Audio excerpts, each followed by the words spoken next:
Ladies and gentlemen, before we get started, after that bombshell that nobody cared about last night, I want to show off something. So some people have raised a couple of hackles about the fact that I gave builds negatives to this game. Plural. And while certain classes and certain specs not gelling with a person is fine, and in fact even what I would call encouraged in a game, the problem here is Guild Wars 2 has specs like this. Now, I'm going to take my hands off the keyboard to make this extremely clear. So I can't quite manage the damage that my Necro does with this build, but it's worth noting that I have none of the gear set up. I don't have runes, I don't have the right stats on, I don't have several of my accessories. Like, I am extraordinarily unoptimized. And I am still doing more damage than most of my specs do. Well, I say most, I'd say like half of them. Now, if I occasionally hit this button, like this, so this has now become a 3-button build, those numbers spike up considerably. Now hang on, you're probably thinking, well, that's just silly. Check this out. So, some builds benefit more or differently from buffs than other builds do. Feel free to approach the console and begin combat. So let's just pretend we're in a group. If you have any questions, I'm all ears. So we are now in a standard group, like a meta group, right?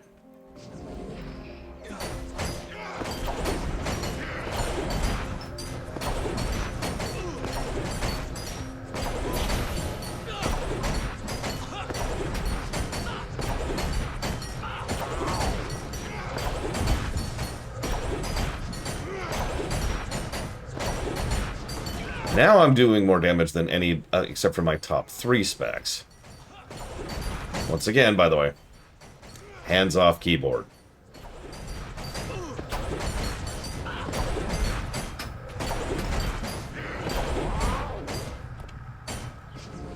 You probably remember the old, well, some of you probably remember the old meme about how rogues in old days, like BC and Vanilla, they were just auto attack, because auto attack was a huge portion of their damage.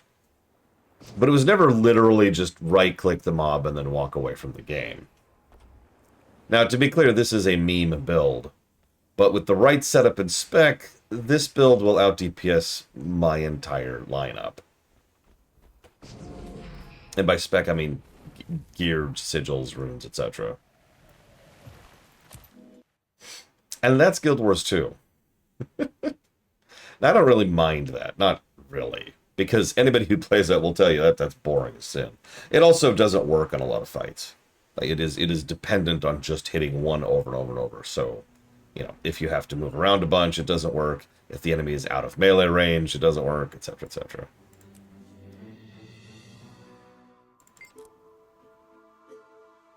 Yeah, exactly, Giga. If you remember, I had a build that was really powerful, that was boring as sin, and I hated it.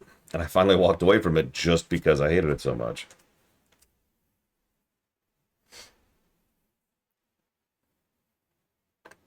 Yeah, I'd rather have fun with the game.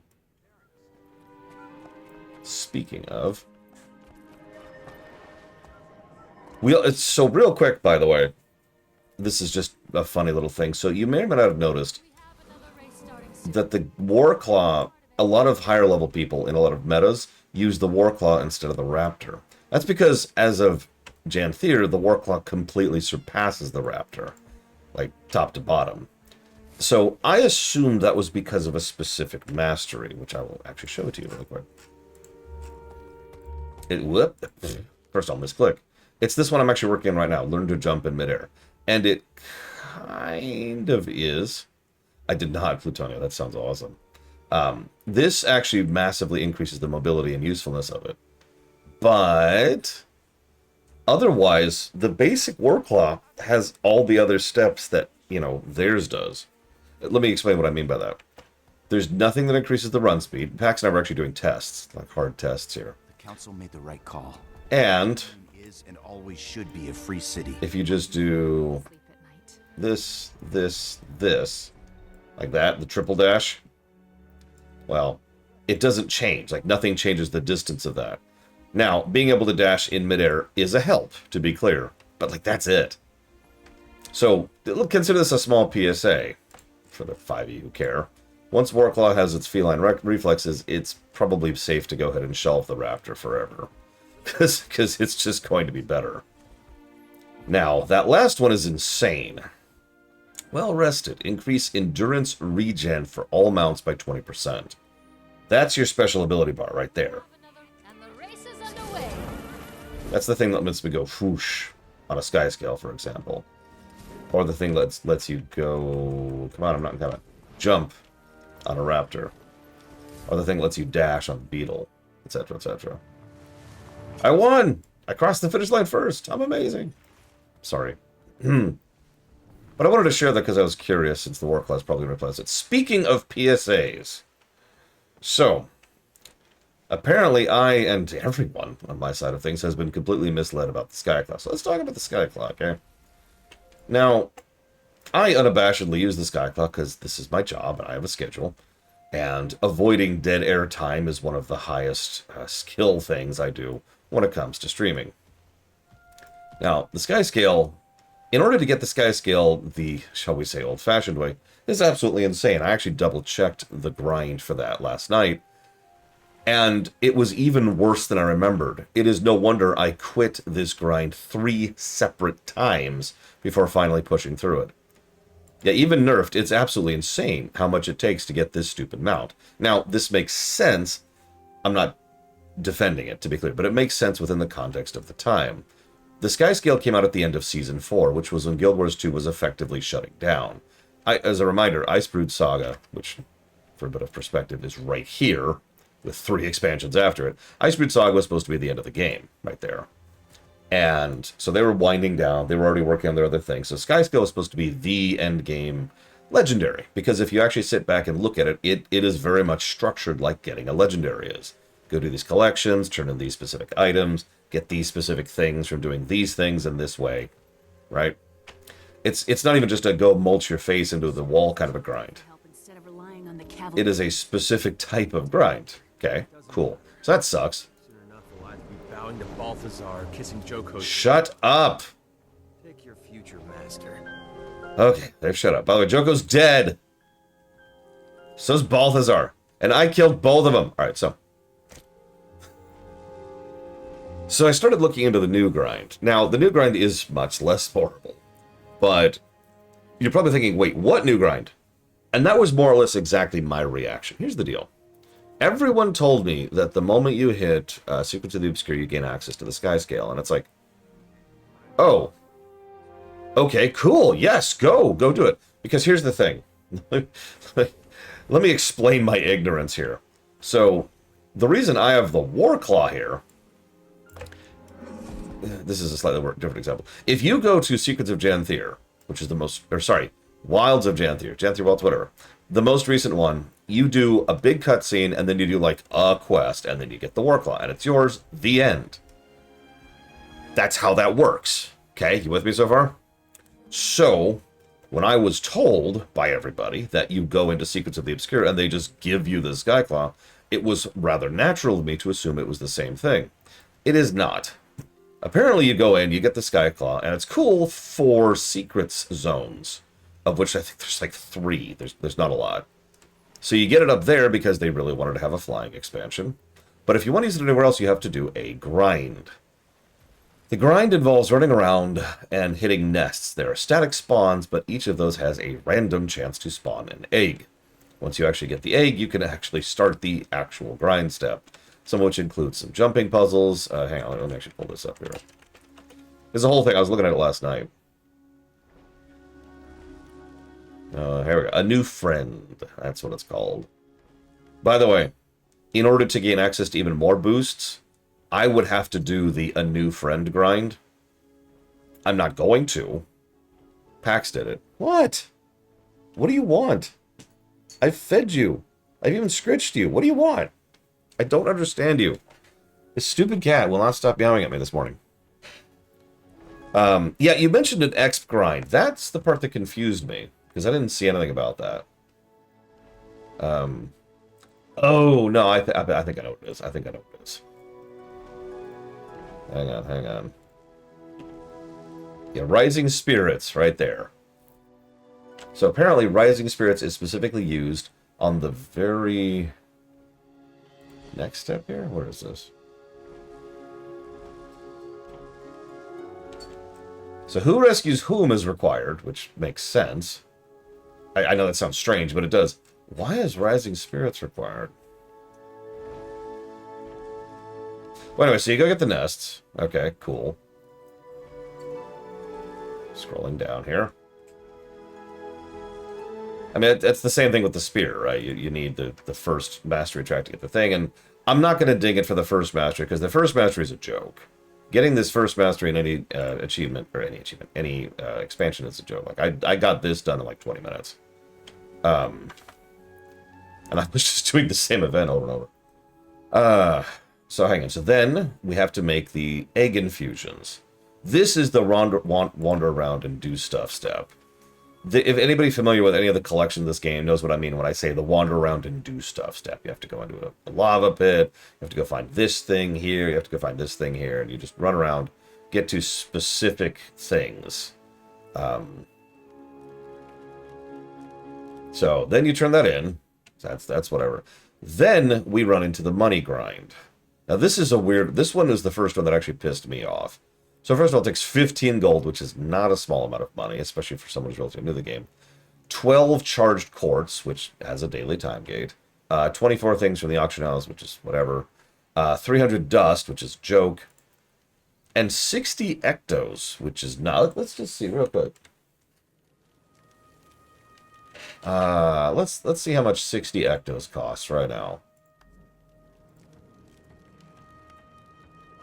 So... Let's see. So that's another 19 gold to grab that. So it's a little over 32, 33 gold just in raw, I guess 34 gold, just in raw cash. And then you have a 12-day daily. Okay, that's strange. Why is that step there? But it's okay, because then it gets worse. Because immediately after that, you have to turn in 30 provisioner tokens. Now, for those of you not aware, provisioner tokens are terrible. The way provisioner tokens work is there's a few very specific NPCs in the game. Nothing really indicates the significance of them unless you happen to know or already know what the term faction provisioner means. When you talk to them, they have a random selection of things that they'll accept based on that particular day. Each of those things you can turn in for one provisioner token. And then once you do that, you cannot buy any more from that vendor for that day. So you can get like 50 whatever a day if you know what you're doing and have people stuck in a place and blah, blah, blah. But provisioner tokens suck. They've actually been a barrier for me on several legendaries for years because they are such a weird, awkward, obtuse system. You need 30 provisioner tokens just to progress this stupid Skyscale thing. That's in addition to 500 rift things. 375 static charges and 375 pinches of stardust. But I'm sorry, I need to get back to that provisioner token because what?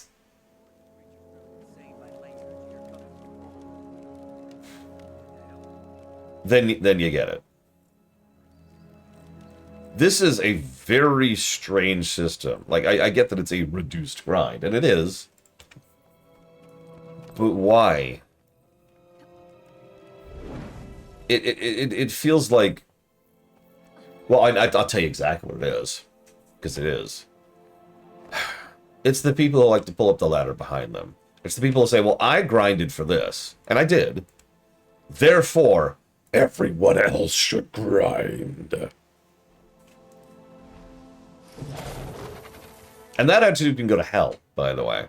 I've been against that attitude since about 1999, I think, is when I first really ran into that mentality. And,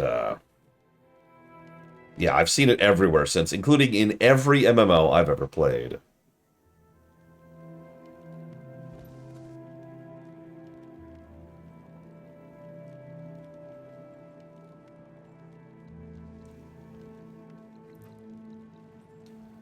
In fact, I've talked about this extensively over on WoW, because WoW has a few things that you can't do anymore now because of that mentality, something I have been extremely against ever since they first implemented it, which was back in BC, by the way.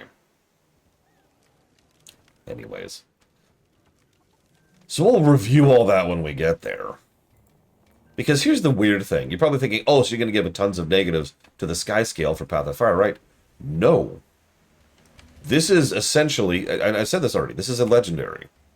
This is a nice bonus feature that you get because you wanted the prestige and you wanted the accessibility of having a mount that actually freaking flies. Yeah, this is other game. Bingo. This is part of the other game. I'm not going to ding this any more than I'm going to ding the legendary necklace I have on me, which, by the way, is so much worse than the sky scale grind. This necklace right here broke me from this game for years. Point in fact, after I got this necklace, I put the game down until about 2 weeks ago.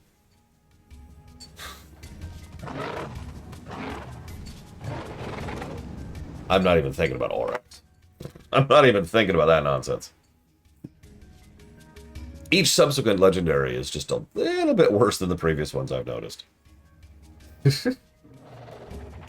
But when we get to secrets, the sky scale is just like, here you go, and it's like, oh, okay, now you're part of the game. Now you're just handing me this. But if you want it anywhere else, screw you. That's such a cock tease, if you'll forgive me the phrase.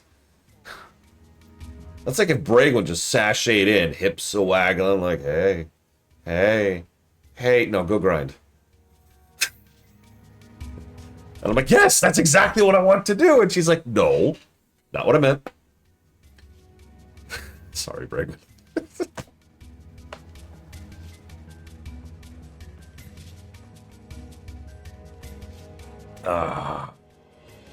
Yeah, that's exactly what I was told, Giga. Like, you get the sky scale, you do the first leveling. We all expected that, because that's always required, right? Do the first leveling track, which is a joke. Sure. So you do the first leveling track, and then, yeah, you go hit the nests for some eggs, and you're done. But no. No, go get 30... I'm sorry, I'm still pissed about that step in particular. For a bit of perspective, just to really highlight this. You know how much I've played this game, right? I have 9 Provisioner tokens. Now, I could have more. In fact, I even know how to get more. But I just want to put that into your mind, that through normal play and grinding legendaries, I have 9 Provisioner tokens. I have 450 Spirit Shards, 45 Laurels, almost 400 Research Notes. I got tons of Imperial Favors. I got thousands of Astral Acclaim. I've got tons of Badges of Honor. I have tons of Skirmish Claim tickets. I got 40 Jade Heroics lying around. That's just for casual play. I'm up to 1,000 airship parts, almost 1,600 lumps of beryllium. I've got 200 Exalted Keys just burning all in my pocket. 1,400 Leyline Crystals. I don't use half of this crap. This is just from normal play, and that's my point. Is just from normal play, you get tons of currency, which is kind of how the game is designed, right? You do stuff, you get stuff, and then you bank it until you need it. But freaking Provisioner tokens. Okay, I'm done. I wanted to rant about that really quick. Okay, so now that we've done talking about the other game, we just finished a massive story beat. I hope at least some people were even remotely hit by that story beat as hard as I was. Like, that was tear-inducing to me, especially when I saw it for the first time, and then had to wait like 6 months or whatever it was. So, Aurene is dead.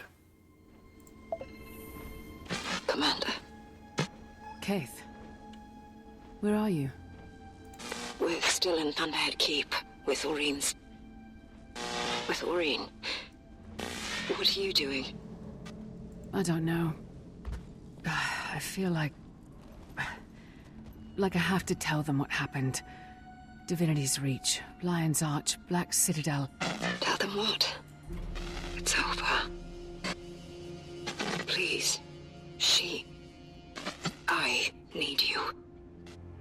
I'll take an airship out of Lion's Arch. Be there soon.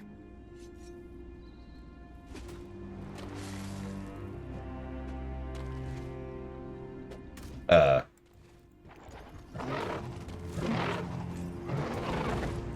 actually wants... Okay. Yeah, Colgrim's correct to answer the earlier question. If you really know what you're doing and have all the stuff banked, you can get 161 provision tokens per week. That's, yeah,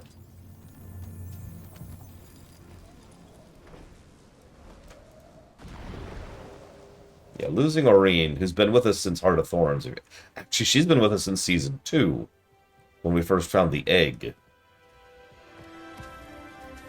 And so there's a really big now what.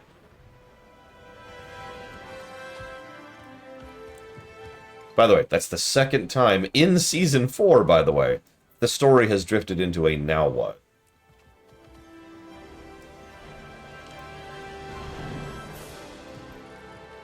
Define no-lifing. I don't think I've ever truly no-lifed a game. That's not true. That's not true. When I was in a wheelchair, I no-lifed WoW. Because I needed something to take my mind off the pain. The name of this quest is The End.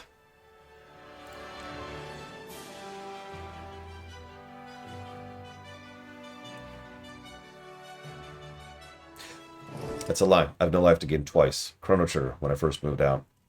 When I was having a psychotic breakdown, basically. Hey, Hey, do we have,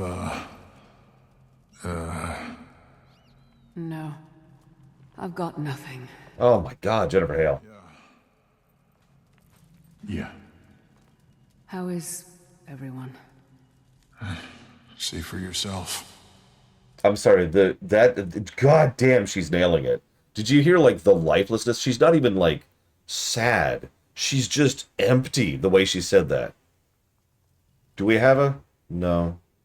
Just toneless. Oh my god. I actually haven't heard Jennifer Hale for these quests. Yeah, it's not even shock, it's just... Good lord.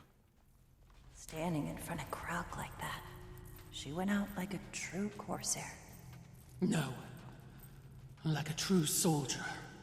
Oh, Commander, I'm sorry.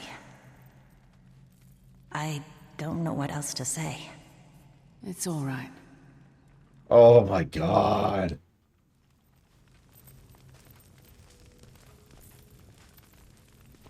I feel like I should be saluting you. Thank you, Logan. Yeah, Savari female. Which this... Commander. Yeah. We're here to pay our final respects. We've been singing to her since before she was born. It seems only fitting we sing for her one last time as we prepare for the end of all things.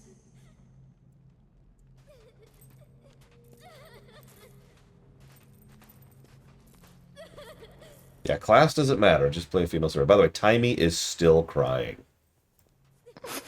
You made it! Oh, thank you. It's so hard to... We'll get through this together. I don't see how. Kralkatorrik is in the mist, devouring everything he can. He won. Gorik! He's right. We failed. Again. Oh. The commander will figure something out. Always does. No, Bram. Not this time. It's over. Kaith and I will tend to Aurene. The rest of you, you should be with the ones you love. We are. Yeah, we are. What they said. Whatever time we have left, it's a gift. Aurene gave it to us. Does that even matter? It matters. Please. I can't look at her like this anymore. Let's get these crystals off of her. We can weaken the brand. It would be an honor. Also, can I just say, Jesus Christ, Bram, where has this you been the entire game? I've already spoiled the fact that he gets worse again. So I don't know what the hell happened for this story arc, because he's been legit pretty much since the Cubs with the Char. I don't know. But I feel something. We feel it too. Yes. Yes. It's like an echo. So I know some people really don't like this plot point. I am not one of those people.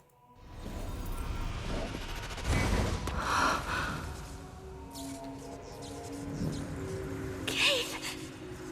Impossible. You see... Your flowers. Everyone stand back. What is this? What are you doing? Commander, what's happening? She's glowing?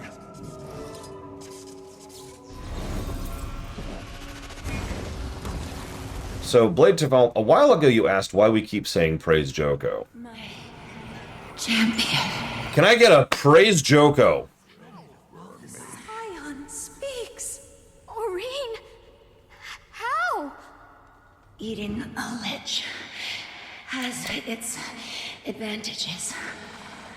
Oh! Alchemy! Dragons eat magic!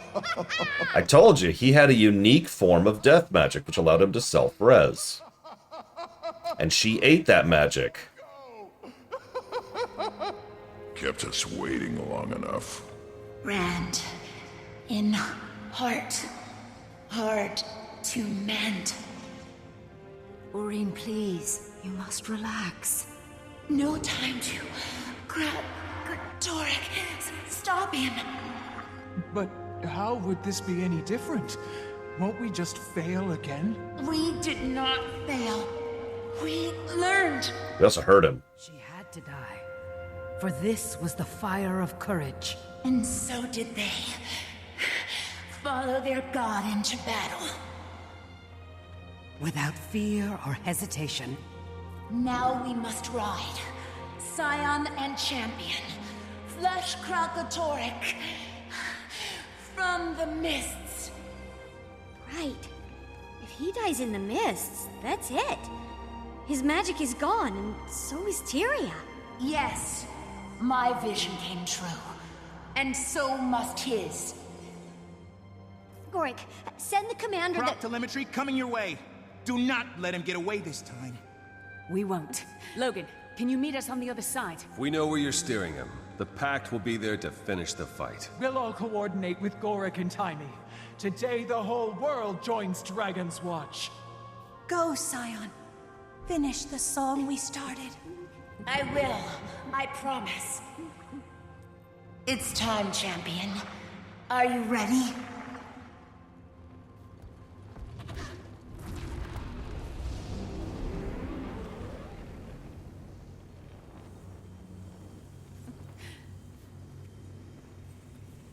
Sorry, giving some positives.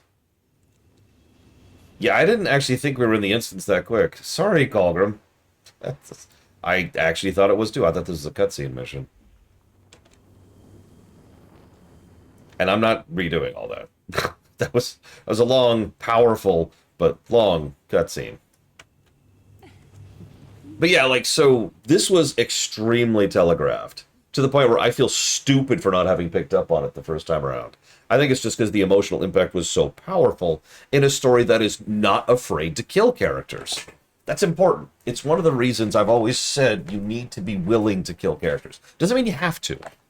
Doesn't mean you need to kill off people all willing. Don't go all Game of Thrones on it. That's the other direction. Or Shakespeare on it. You need to let the audience know that character death can happen because it changes how we perceive a story. Yeah, exactly, Color. We knew characters could die, so at no point in time did I question that Aurene died, and in the interests of fairness, she did. But because Joko, spent centuries researching that unique self-resing death magic. Aurene now has that.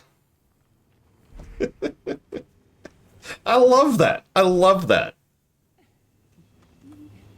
It's even better because it's one of those, I forget what this is called. It's one of those things where, well, I mean, she's as immortal as Joko was, Jay Palmer. There are still ways to kill someone who can self-res. Remember, that's the specific magic, self-resing. You can bypass that, as we showed. It was presented as a joke. You remember that? You remember the scene where she rushed, like, I am totally cool, and then he's eaten, and then like the whole scene after that was like a whole jokey scene of everyone just oh my god, what is she doing? And that's I love it when fiction pulls that thing where something that looks like a joke is actually foreshadowing, is actually laying a brick for future storytelling. Exactly. The writers were doing a hand trick. Like, look over here. Look over here. There we go. It's actually pretty rare, isn't it? Not to go too much into spoilers, because almost anything else I mentioned would be spoilers, but another good example of this type of writing is Undertale. If you... Oh, sorry, Cat. If you know Undertale, you know several times they introduce something that looks like a joke and totally isn't. Anyways, let me write up some positives here. Sorry.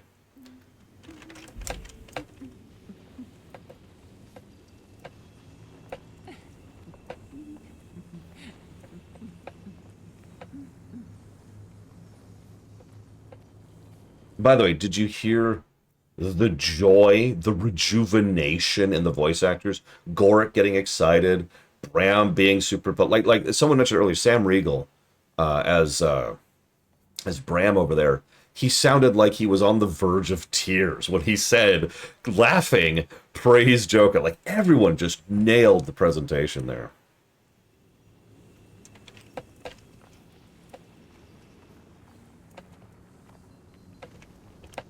It was Mr. Red. You get credit here.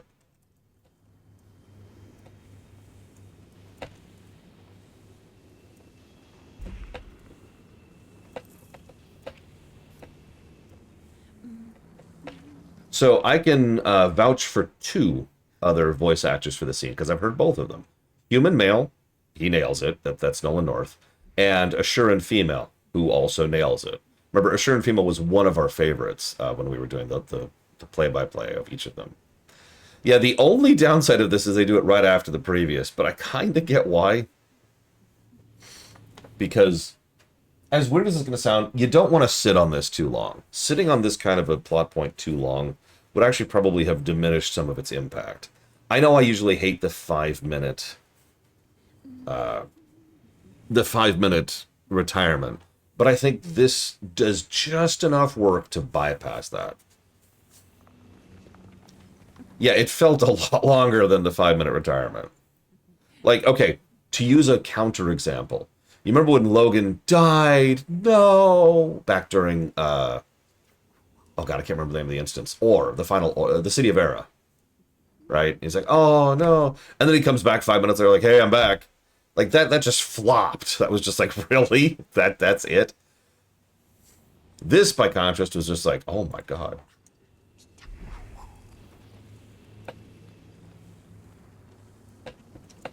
Okay, moving on. Oh, I just realized I have to give a plus to Bram for voice acting. No! Okay, let's do this. Dragonflight.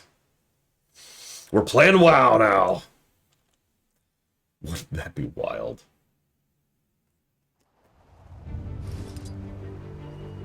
Exit to Lion's Arch? No, game. So empty. Eaten by him. There he is. So I mentioned they had to rejigger the engine to make this work. This is what I was referencing.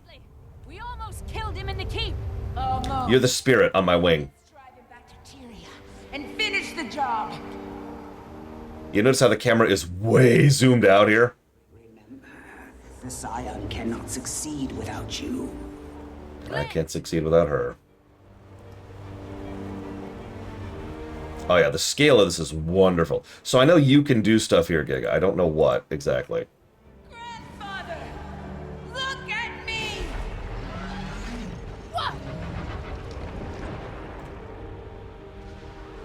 Fires a charge of magic. Help Aurene by granting her life-restoring energy.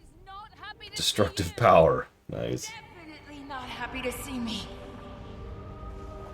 Yeah, I don't think Kralkatorrik is sane at this point, but we'll talk more about the specifics of why later. Champion, I share my true legacy and Kralkatorrik's greatest secret. Oh, what's our achievement? Destroy 10 of the weak points. Oh, whoops. I can steer. Oh my god, help! Giga, help! Help! Destroy weak points. Exit to Lion's Arch? Jesus Christ, game. Game. No. No! And we're dead. It's so empty. Giga! I need your help, Giga!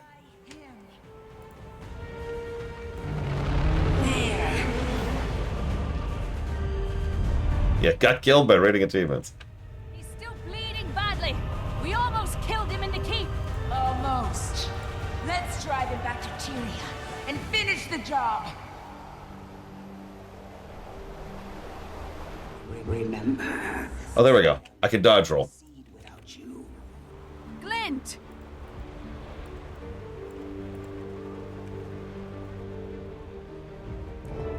Grandfather! Look at me! What? Oh, well after. Deathwing goes back a ways in Warcraft lore. And Deathwing in Kato was like 7 years before this. Would you like to exit to Lion's Arch? With you, champion, I share my true legacy and Kralkatorrik's greatest secret. Oh, there's the exit point. Watch out for those! Ooh, okay. We might have issues here. Okay, no, there we go.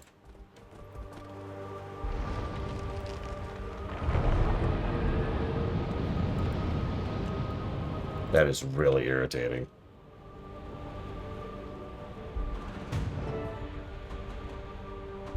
Because the exit point's right there. We're technically not moving. Keep on him!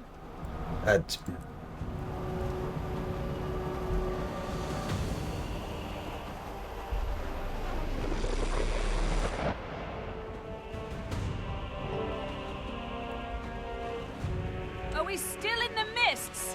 The God Realms. Melandru. Where is he going? He's hungry. He's always hungry. For magic? For everything. Watch out! Don't let those hit you! I know! Okay, man. Oh, that didn't iframes us. Can't have that! Bring us in! He foresaw the possibility of a world at peace. A world without strife between dragons and mortals. A world without him.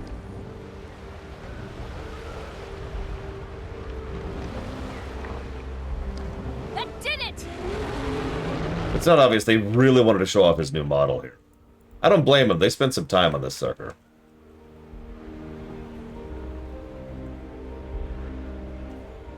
Pretty much, J. Palmer. Like I said, I'm not sure how sentient or sane he is at this point.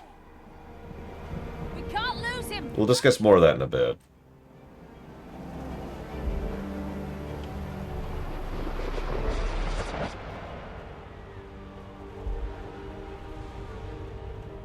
The underworld. We keep going. Aurene! His tail! I'll protect us. Get ready.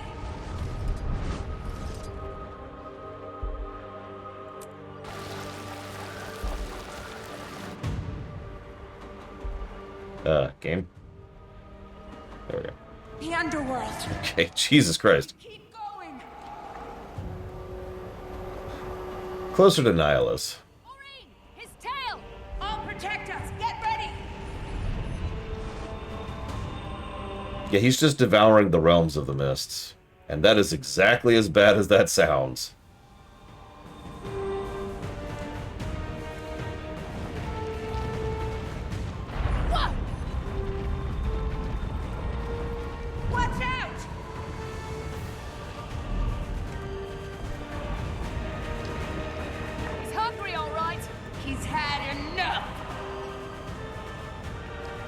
Also, pretty much the first time we really hear of Aurine's new voice actress.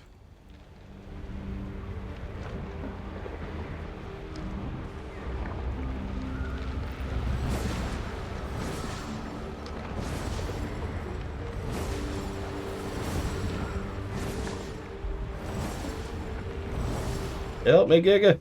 Help me, Giga.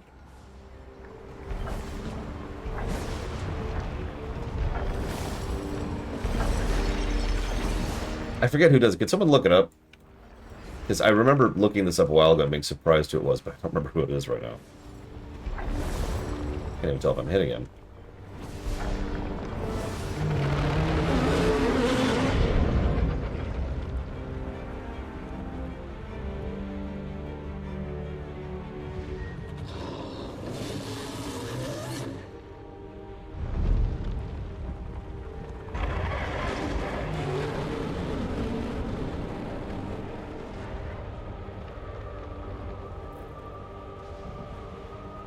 Exit to Lion's Arch. Very important. You see, the exit to Lion's Arch is indicative of our deep psychological need to return to the place of rebuilding. Oh, no, you don't.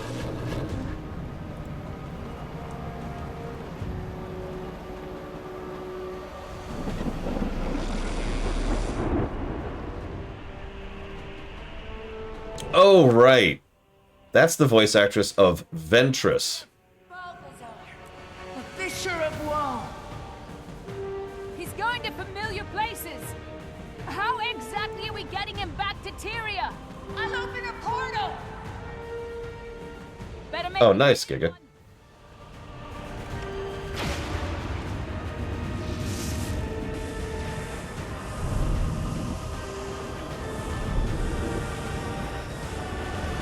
Damn it! Try again.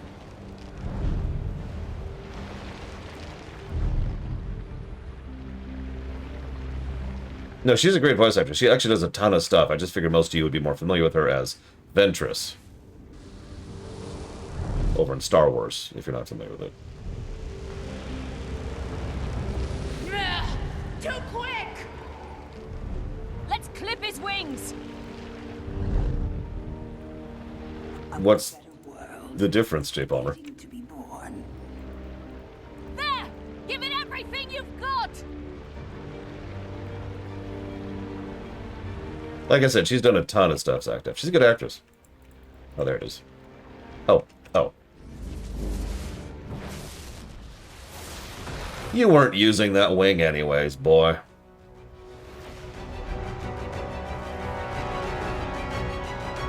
Oh. I have no idea. The CG one, J. Palmer. I didn't know she was a different actress in the Cartoon Network one. So, several people have talked about Kralkatorrik like he's the size of a mountain, right?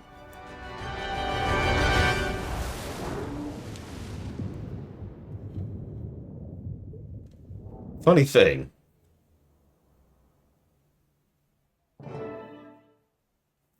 The final zone of Season 4 is taking too long to load. I've actually hinted at this zone a few times. Oh, come on, game. Is just Kralkatorrik crashed in the ocean? No thoughts, Zach Teft. Head empty. Yeah, he's the zone. With a whole bunch of debris falling onto his back.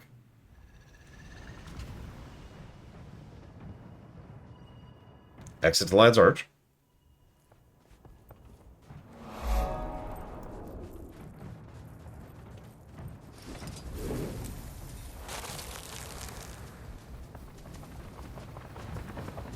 Commander, we follow the tracker, and here you are.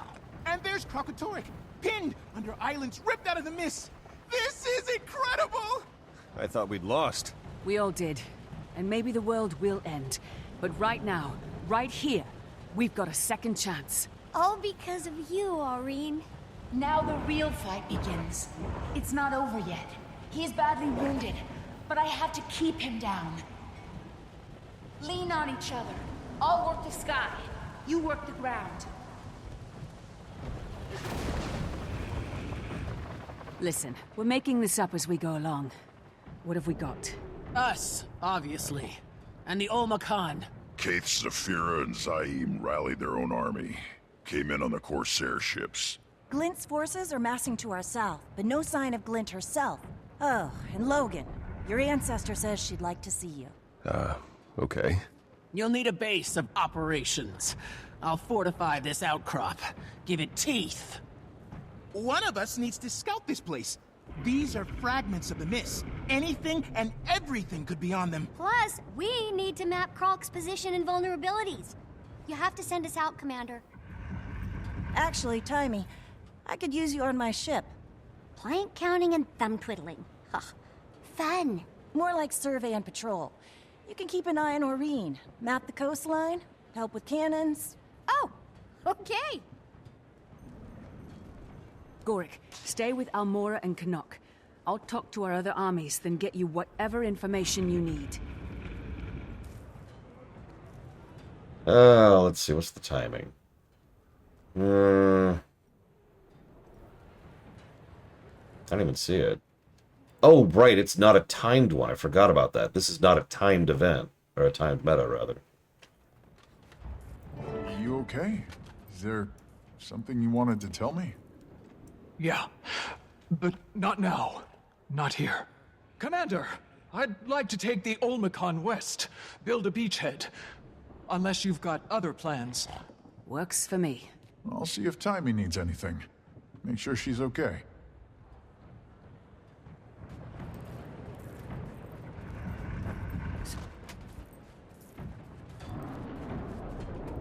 They're calling themselves the Order of the Crystal Bloom. I tried to talk them out of it, but... Aurene saved them, so they've come to fight for her. I couldn't say no. Where's Zafira? She left as soon as we landed. Said something about slow arrows not striking their mark. Think she'll be all right. She's a priestess of the god of war. If anyone can take care of herself, it's her. Commander, you'll need a force on the far side of these islands. The Crystal Bloom could be that force. Go. And good luck.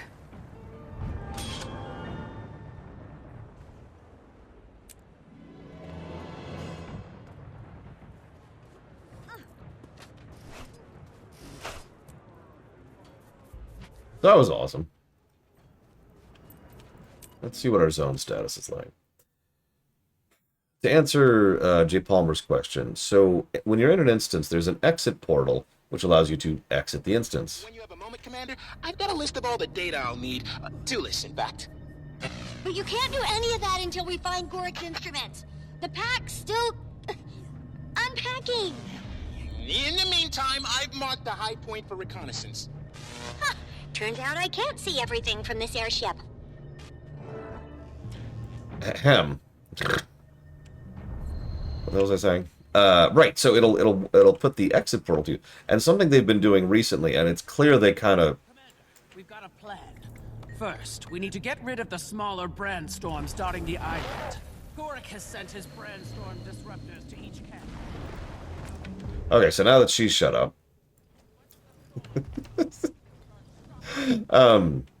they did something which is clearly an automated procedure and not manually done, where it just updates the exit portal based on checkpointing. But what that means is every time you enter a new checkpoint, the exit portal warps up to you, and immediately, because you are now at the exit portal, prompts you, hey, would you like to exit? It's actually been doing this the entire game, but it's been getting really egregious in Path of Fire. Now, this is new. I don't know when they patched this in. But it's really frustrating because, as you've seen, it literally gets in the way. It's like, I've got to fight Giga in this super epic fight of amazing, awesome. Hey, would you like to exit the portal? What? Oh my god, she's a fish! And then I exit the portal accidentally, which has already happened twice. So yes, that's getting negatives.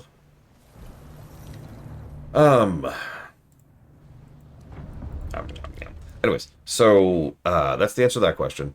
Michael Bay coming back for Transformers film. Michael Bay has never been the problem with the Transformers films. I know that sounds like a weird thing to say, but I've actually studied his career and those films in general. The problem was the freaking writers and the approach of the producers. In fact, quite frankly, they probably never should have tapped Bay because it wasn't his shtick. But he wasn't the problem there. I'm just going to say that. So, no real thoughts on that. Maybe they should get some actual writers for the next one. Anyway, so... oh, the Transformers 3, 4, and 5 can all go straight to hell, but that's neither here nor there. Okay.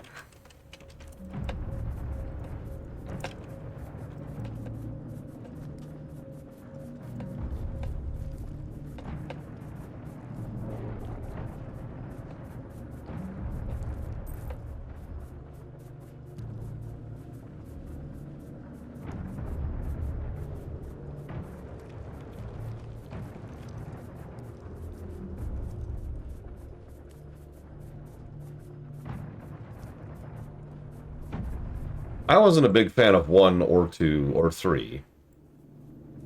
Well, or 4. 5.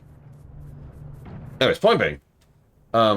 So the way that this particular meta works is it's a setup meta, so you need to get all of these things up to 4, right? 2, 3, and 1 respectively, which actually isn't bad, but I'm not going to stress it. I'll just talk you through it. Oh god, I don't have the zones explored. So this is him. It's 4 quadrants, right? Or 3 quadrants? 3 quadrants, sorry, excuse me. Yes, 3 quadrants. Shut up. And once you actually start the no really meta, everyone's like, all right, charge, run. We fight him, and then we fight them, and then we have to fight them at the same time, and everyone has to split up in order to hit different parts of the same. It's very similar to the other Dragon Zone. You're noticing a trend here? Dragon Stand was where we fought Mordramoth. This is Dragon Fall. There's a third one, which we'll get to later in Icebrood. Anyways, but yeah, we fight on his body, and all kinds of giant chunks of death that pop out of his body. Honestly, most Dragon Falls, even when this was new, would fail. At least in the groups I would get. I don't know if that's just my luck or what, but that's one of the reasons I'm not really stretching it. It is a huge chunk of time for something that might not succeed. So... oh, it's okay. You may or may not have noticed, J. Palmer. This wasn't on the map. In fact, check it out. Ignore. So you see the island we've uncovered? Ignore that island and the name. Because neither of those were actually there. Now, the icon was. If you paid very careful attention, that little icon right there was visible. So if you were looking around, you might see it. Like, I'll actually demonstrate here. It's kind of like this. Do you see this? This is a zone right here, but this is what it looked like in the middle of the ocean, was there's just an 80 right there. So I guess there's no icon, excuse me. There's one up there. There's one up there. I know you can mouse over it. Yeah, there you go. You can mouse over it and see the name of the zone, but only if you're actually seeking it out, right? Like, I could see over here that, oh my god, it's Inner Nyos, but you know, I don't know what that means. So, no, they actually did a pretty good job of hiding Dragonfall. By the way, just for a bit of perspective, there's ore. All of ore. And this is Kralkatorrik. There's your direct size comparison right there. He's not as big as all of ore. But the fact that that's the size comparison. In fact, actually, give me 1 second. Let me go ahead and swap characters. I'm just going to be super quick here. On to my Mesmer, I believe. That's not my Mesmer. There she is.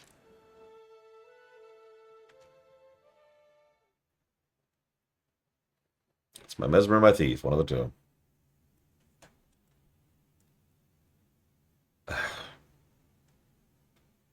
I was doing some bank juggling, so everyone's in Lion's Arch right now. I have discovered, by the way, there is a zone in the game. One zone that has access to a bank that doesn't have a bajillion year load time. I'm not actually joking. We finally found it. It's in Janthir Wilds. If you've raised cooking.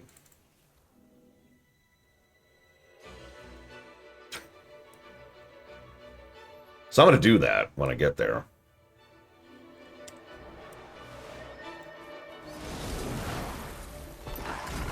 Hang on. First, let me do my comparison point. There we go. Yep, I was right. So there you go. There's Kralkatorrik. This is what the whole zone looks like. And you can see him very clearly. Kind of buried under the islands here. And there's ore for the direct comparison. Or Ember Bay if you prefer. Like, he's a big boy. When you can see your body Like a clear outline of your body from fully zoomed out. Yeah. So there's this thing called a homestead. Now you're probably thinking, well, yeah, of course there's a homestead, but, well, let me demonstrate. There's going to be another load screen, so this is your fault, Giga. I just want you to know that. Everyone, blame Giga. Go and get up to Wizard Star. I need to be up here anyways.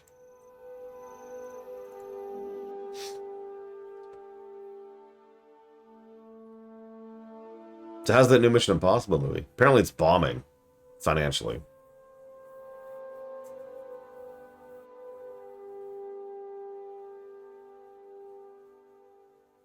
I hope Hollywood dies. Just the whole industry just collapses. We need an indie scene again for movies.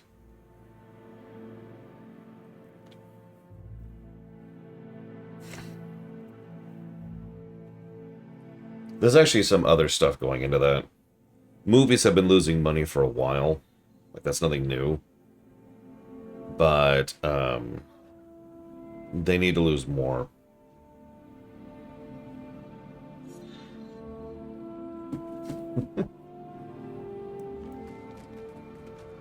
Okay, so let me explain. Once you get your homestead, you get access to certain crafting stations based on what you have raised, right? So, for example, you'd see a weaponsmithing station if you were there. So everyone can get specifically a cook. Or I said that wrong. I'm sorry. God, I'm talking in two directions at once. I apologize. Crafting people can use their own respective crafting stations.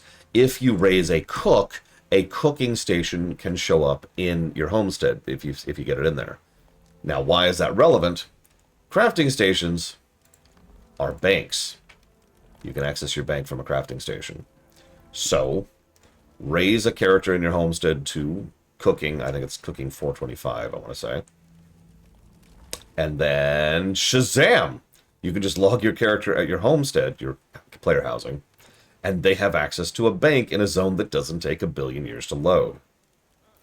I am legitimately considering raising cooking to 425 on all of my characters just to do that. It's really cheap. It's like 20 gold. Which is a joke for raising a crafting 425.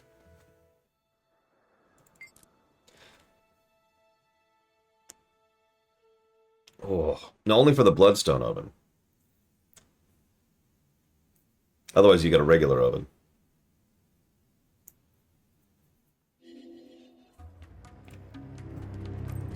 Well, for a bit of comparison, to get a bank in the zone we're going to be getting to relatively soonish is 50 gold.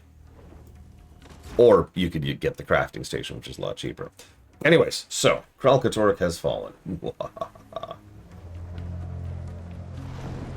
Oh my god, Giga was a fish portrait.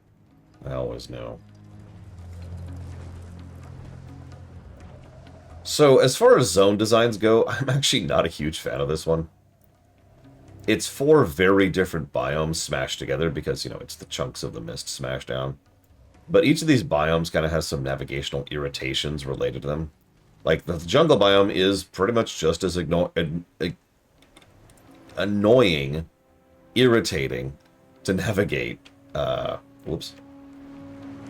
Really? As Maguma is.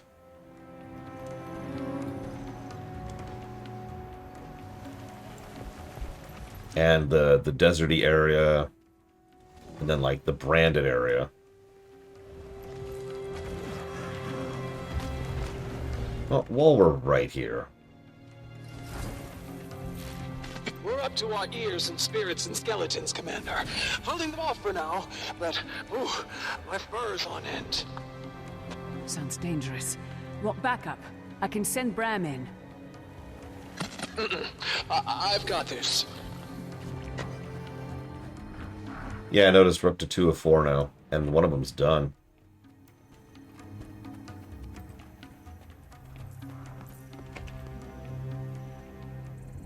Yeah, there's his tail.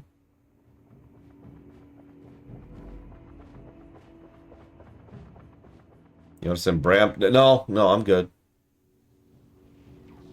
So the center chunk of the island is covered in that brandstorm. Part of the event is lifting that brandstorm. Not to be confused with the Bram storm. Big difference.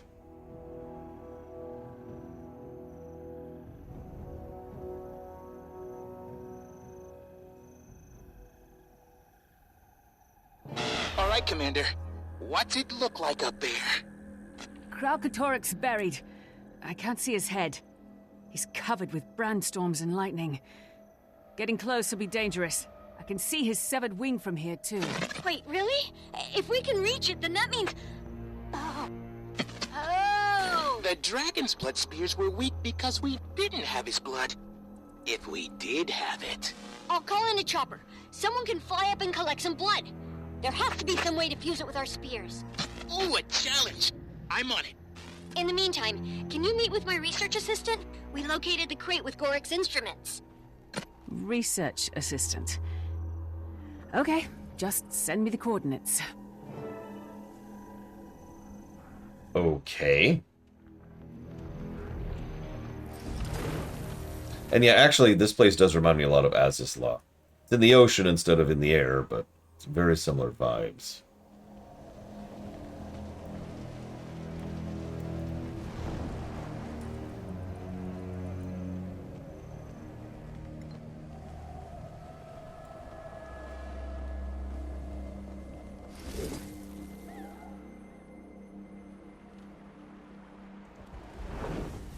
Bram? You're Tammy's assistant. Whatever Tammy needs, I'll get her. I'm supposed to give you these. Good luck, Commander.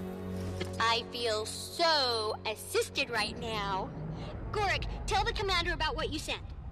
The indicator should guide you to a few points of tremendous seismic interest. Plant the instruments, or B57X seismic taps, and they'll send us data about this terrain. Data the tracker can't give us. Any reports from that chopper you sent up for the blood? Not yet. We're experiencing some static interference. I'll call if something comes up.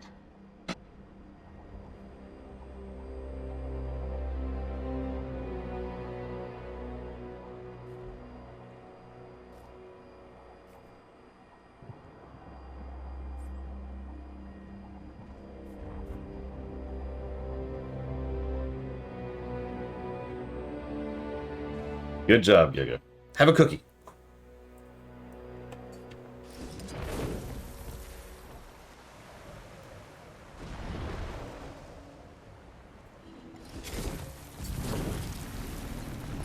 Yeah, your portrait is a Hylic right now.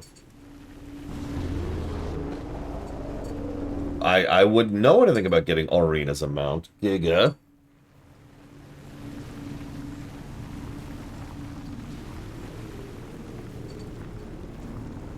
Giga.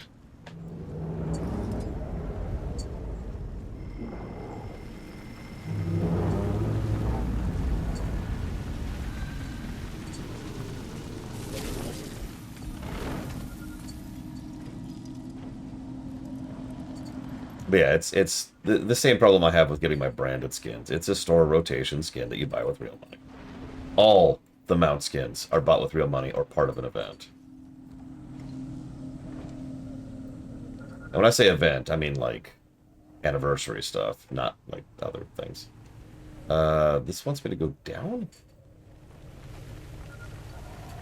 Yeah, let me get the waypoint first.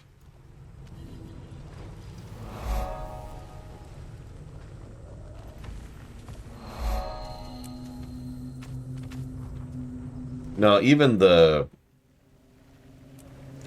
Are there Pilgrim? I believe it. Even the glow, the prismatic glow I have, the Aurene glow I have, that's a legendary. A hellish legendary.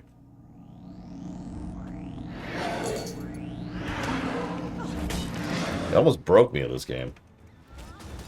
Go away, you don't matter.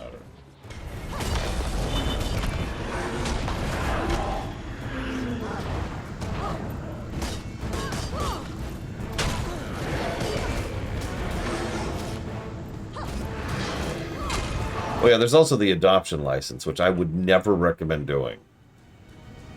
Literally ever. Gorik, I've put the first tap down. Are you getting what you need from it? I'm seeing the data now. Keep placing those instruments. With enough readings, I'll be able to map the substrata.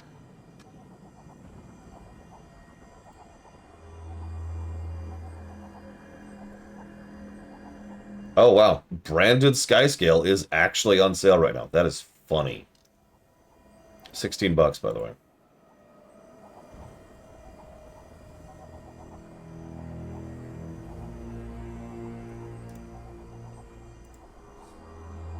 Let's see.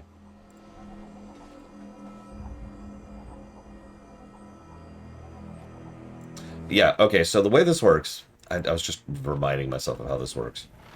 So you can get an adoption license, which is $4.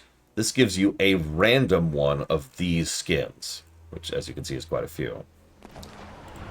Or for $12, you could buy this one. Same selection of skins, but you get to pick one.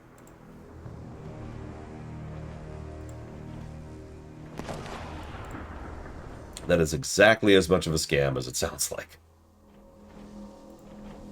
Although I am curious if mine is up on any of these. There's the Exalted Mists one right now.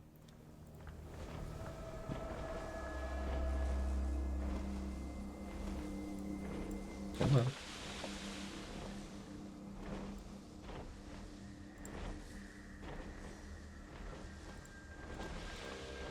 Nope.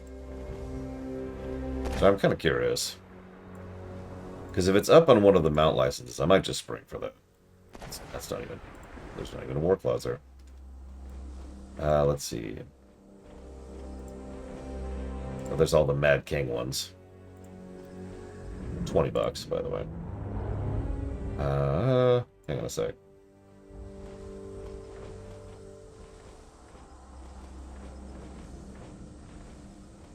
Is that it? Looks like that's it. Okay, whatever. I was curious.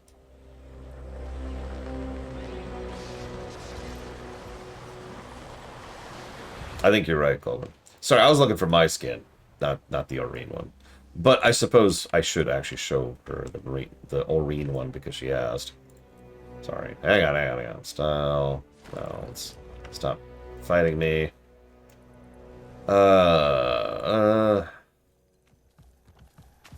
No, it's not actually here.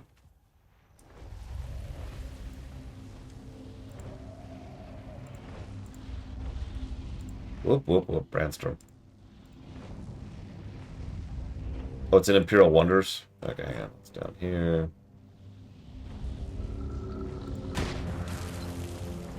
Stop hitting me. I'm just trying to... I'm looking at your store, game. I should have info while I'm looking at your store.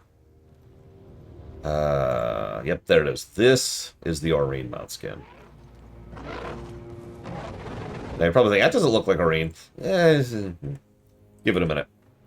Okay, so I need to cross and not go through the Brandstorm. We're up to 3 of 4.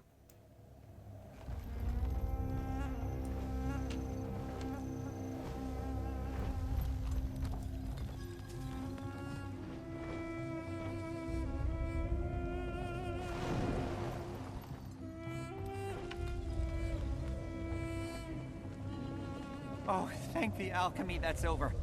Come on, let's keep going. Sure. Yeah, I saw the commander tag right over there. I don't know. Anybody want to try and join us for this? Because you're going to want to get into the zone now before it locks down. You don't have to. Just for funsies. So here's the desert section. It's actually specifically the desolation.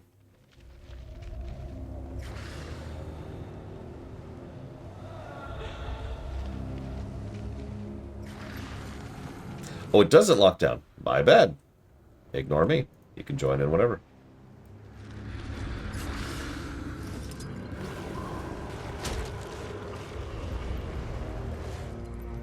Gonna go ahead and grab the waypoint.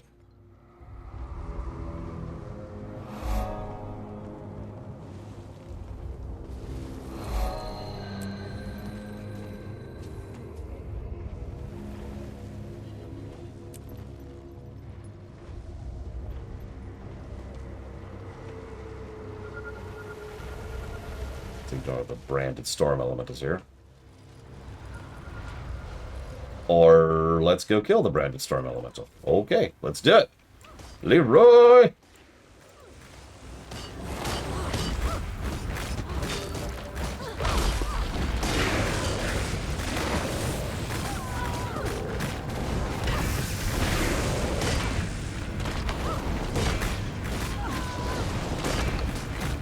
You know, I could just be hitting one button right now. I'd be doing less DPS, but I could.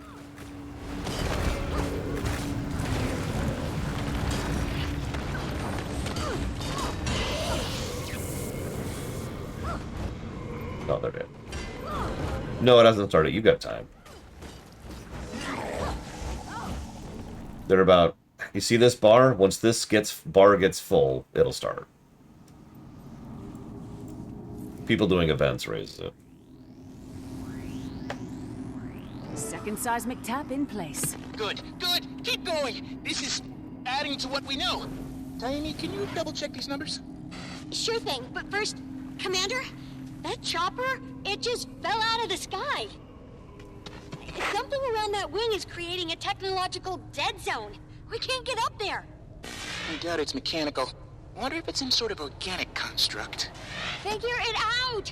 Orion's busy with Kralkatoruk, and Saida and I are providing critical air support. Commander, we need that blood. Can you find a different way up? As soon as I place this last tap. Oh, I'm totally gonna die. I'm a melee doing Dragonfall. Whoop, whoop, that's branded. I do like how it's really obvious where the brand storm is in this zone. Unlike some other zones where it's just like, hey, you get a pop-up, right? That's like, hey, you've entered death. Here, well, it's that. It's pretty obvious.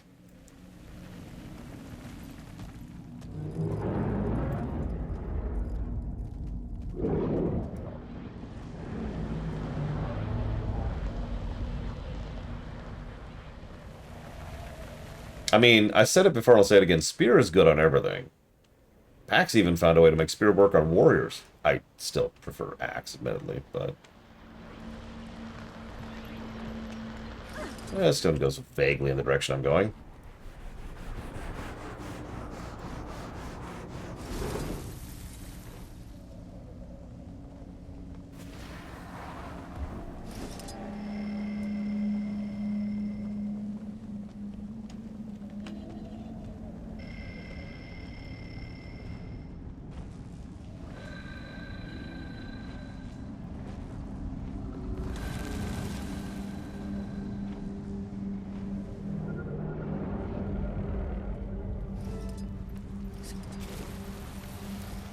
Don't aggro me, don't aggro me, don't aggro me, don't aggro me, don't aggro me. If you, yes, but if you want to warp to me, don't do so right now. I may not survive this fight.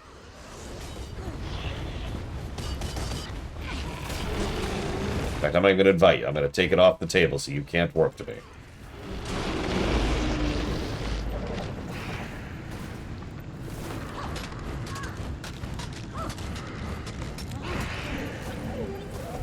Okay.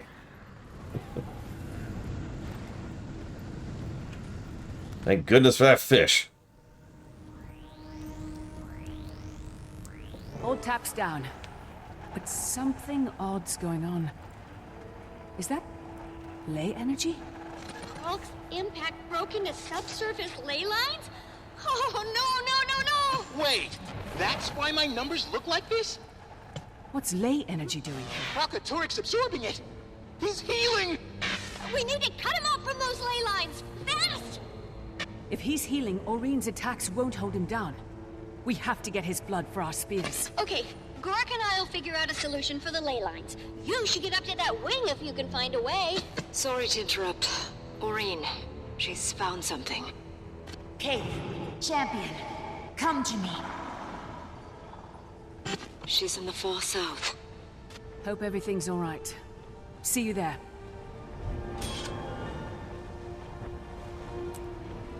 Okay, hang on. Let me get over to the only... Well, there's actually several waypoints, but let me get to the safe waypoint. So you at least have the one that you'll always have access to.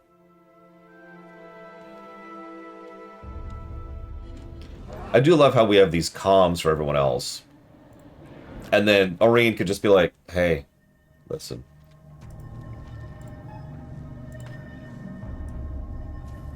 By the way, I haven't commented on it before, Giga, but I love your title. It's very appropriate.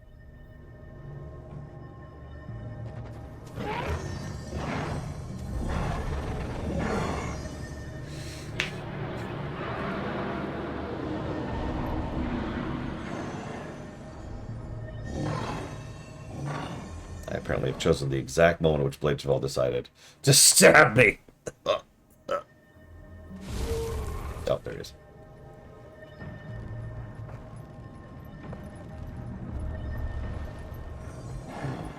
So the Olmecons are at 3.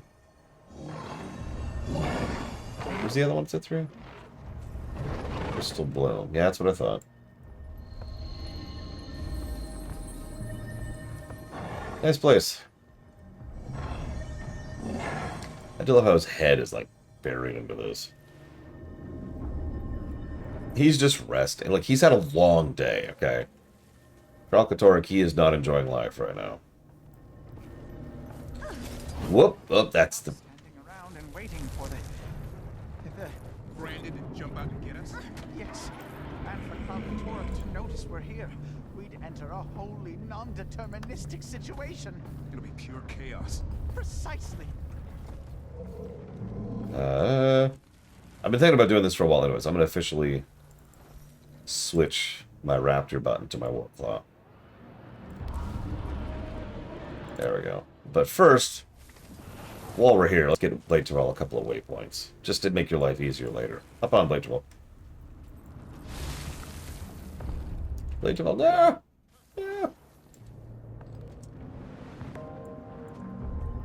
Oh, all Macons are done.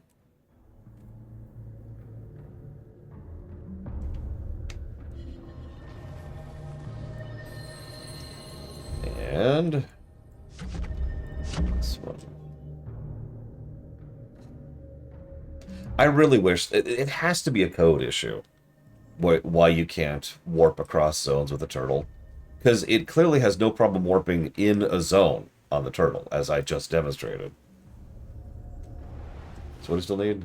Crystal Bloom 3.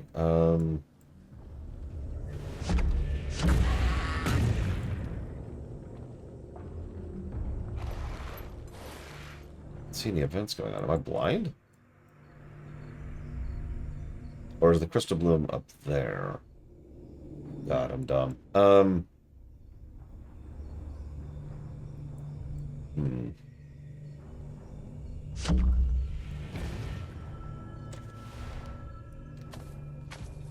Since I don't see any events... Oh, jeez, this thing has a height cap. I didn't realize the turtle had a height cap. Oh, my God.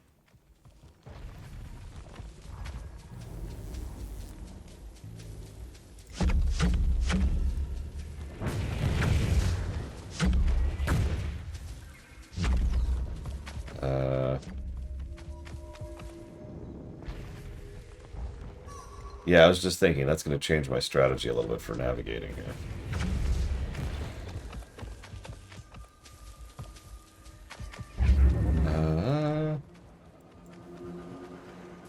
Let's do that. I still haven't done an overcharged elf, because I don't like doing that stuff solo. Whenever the next content patch comes out, I'm probably going to bug my co-op group to get back into WoW. Because we're behind a few patches at this point. I gotcha. Okay, fine.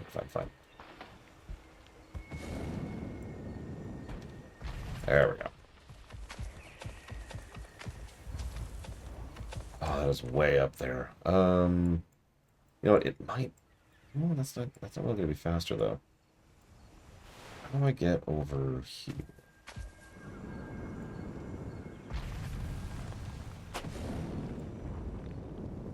Ah, there we go. Oh, okay, hang on. Need to do something. Oops, wrong one.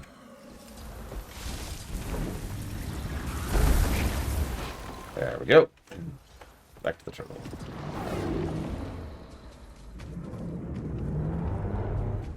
That's a mastery, by the way.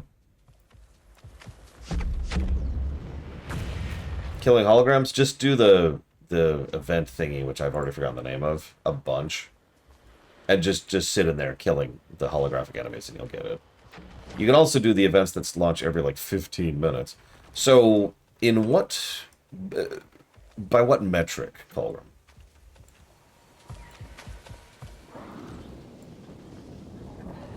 Because, in terms of pure game design, the turtle crushes everything. No. I couldn't. We tried. No pun intended. What the hell?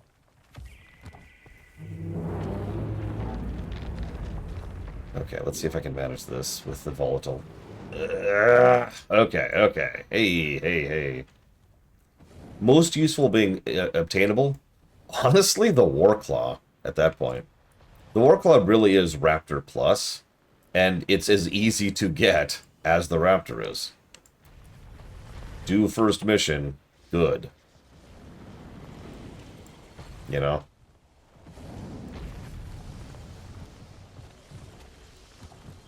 I would say the second most useful mount by that metric is actually the Raptor, though, for more or less the same reasons. I don't think I'm going to be able to get up there.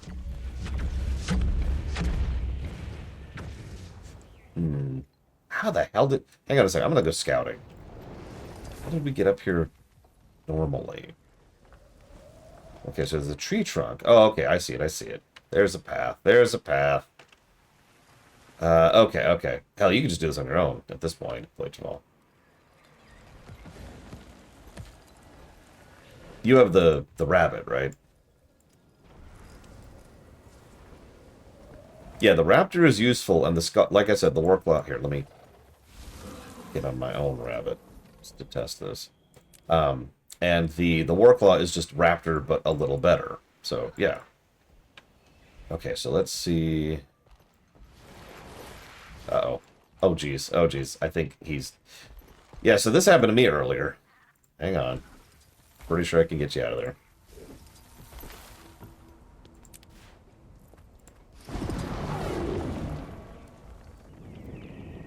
Okay. Yeah.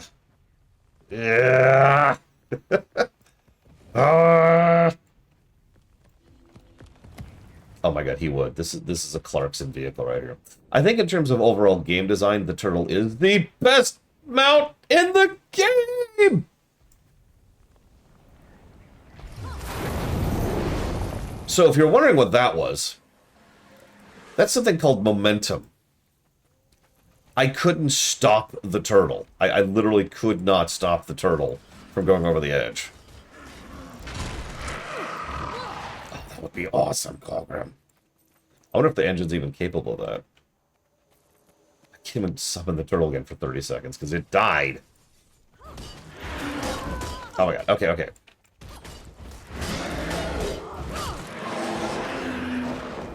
Where's the stupid Springer? Here, okay, Springer. Here, come with me, Colgrim. Come with me. We're gonna do this the old-fashioned way.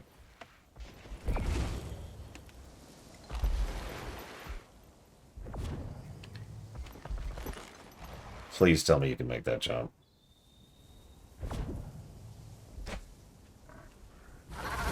Okay.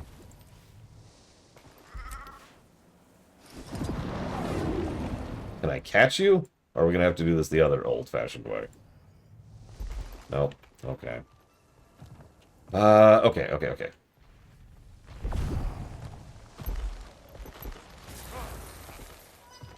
This is such a thing. I'm just trying to get you up here. Get a stupid... Oh, right. Height cap, even if I have infinite.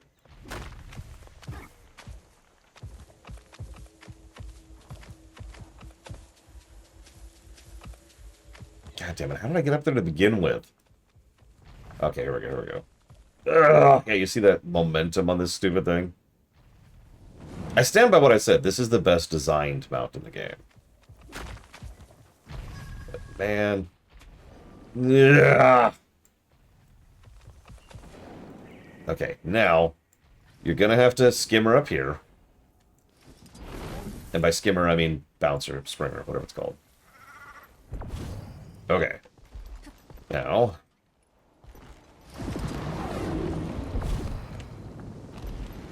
So you should be able to do the rest of this. Well, okay, let's just be safe. I just need to not... Okay, not slow. There we go. We're gonna slow-mo this time.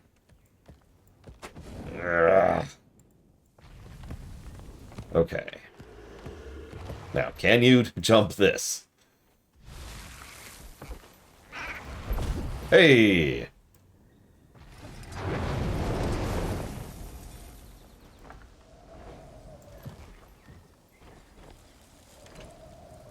Okay, where's that stupid master point? Oh, there it is. It's over here.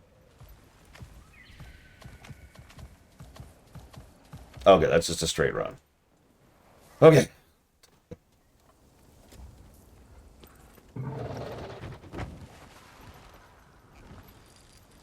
We did it! Okay.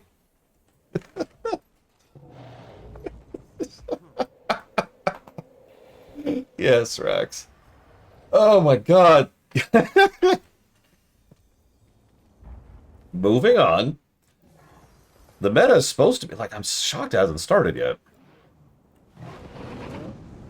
Yeah. He successfully got up a hill.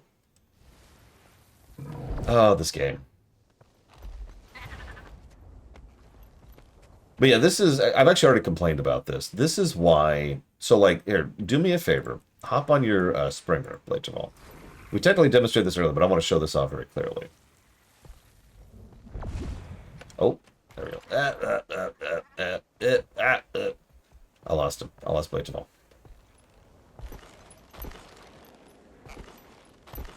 There it is. Okay. Do a fully launched jump.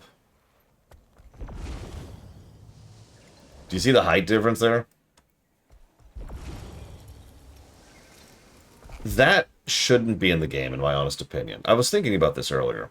Little extra things that make them more bonus or fun or interesting or even better in combat, I'm fine with. For example, the Springer's actually really good at breaking Defiance. The Raptor has like a thing where you can upgrade it so it yanks enemies together. You know, the Warclaw has a thing where it does a Vuln attack. Cool. I'm with those being part of the Mastery Track. You want the Mastery Track to be stuff that improves it, but I kind of disagree with adding traversal to it. Now, this is just my opinion. I'm not going to lay this down as definitive, but I think he should be able to do this the moment he gets the Springer, right? And actually, to use the other example, I think he should be able to do the super jump on the Raptor the moment he picks up the Raptor. So he should be able to, like, I almost crossed this whole plateau in one jump.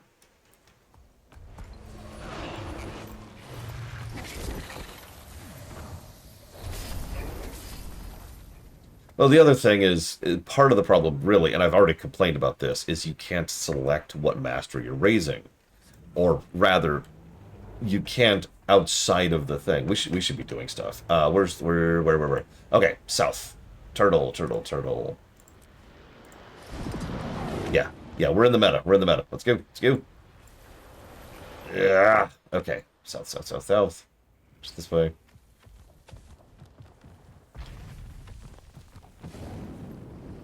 This is a terrible idea. Yeah. Okay, we're fine. And then down to the road. Hopefully the door's still open. If it's not, it's not. Okay, I can fix that. Open up. Oh, so I'm just gonna get my Warclaw for this. Or not?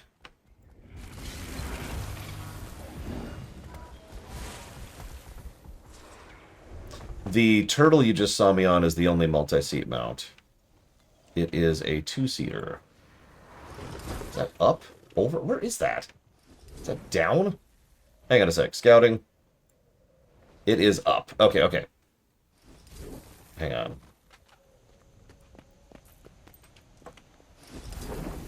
It's also, one thing I really like about the 2-seater mount in this one is the second seat has abilities. So one thing that Guild Wars 2 does very, very right with its mount design is you actually have moves and abilities and stuff. Like it replaces your bar and you can actually use them. The cool part about the turtle is that he also has abilities. You see those cannon shots? That's him doing that, not me. Okay, let's bring her up. Yeah, it's part of the co-op positives, is that this is one of the reasons why I say the turtle is the best design of the mounts. Be able to make that hide, are you? You've got to be kidding me with this. Okay, okay, game. Okay, game. New plan, new plan. Oh, never mind. He got up. He got up. He's amazing. Yeah, WoW is just now experimenting with this. I don't think FF14 can do this. Okay. Holy crap, we made it.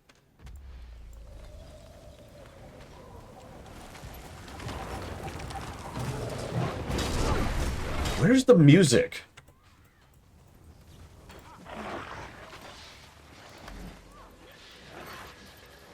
Okay, whatever.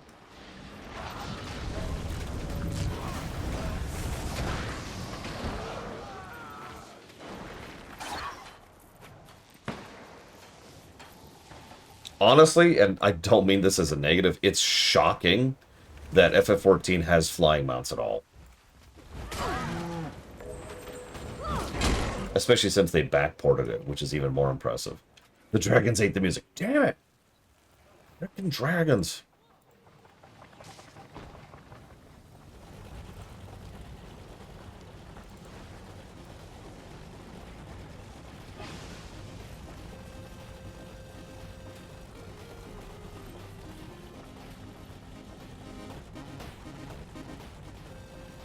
Oh god. What's the name of Azislaw's song?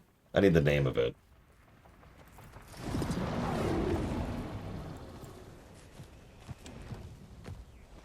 No, that was the 8-bit version of it. Thank you, that's it. That's what I was looking for. I'm just gonna stay at the turtle this time. Wait till I can just nuke these suckers. Well, I step on them. Boom.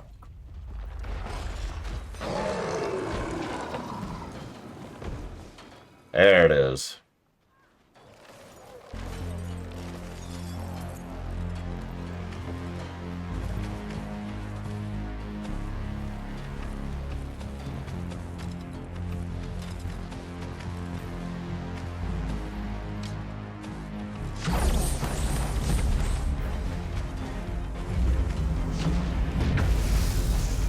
Oh, shoot. Oh, shoot.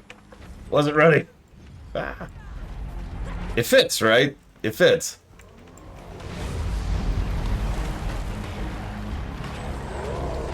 This mount, okay, I know I said semi-jokingly earlier, forget getting the turtle. This mount is much less of a pain to get than, like, any of the other super mounts. Except maybe the beetle. Why don't I look it up?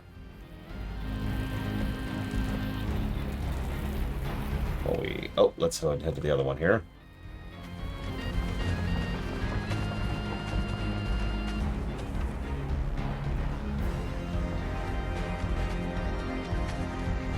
We got your back. I'm gonna pop out to res that guy. Okay, so the siege turtle. All right. So, the big resource you're going to need is writs. There's a few ways to do those. I'm just going to summarize that. There's a few ways to get those. You can also successfully complete the Dragon's End meta. So, in other words, you see how this is the meta at the end of Path of Fire? There's another meta called Dragon's End at the end of Dragons. Just bear with me. If you do that, you gain access to starting the turtle. Or you could spend 200 writs of Dragon's End. So then, let's see. You have to do a collection thing. Let's see here. Perfect! Just perfect. No fluctuations in the beam. And the mirror shows... Here we go. Here's what you need. You need... Oh, that's actually a joke. 250 of a bunch of food, which is a lot cheaper than it sounds.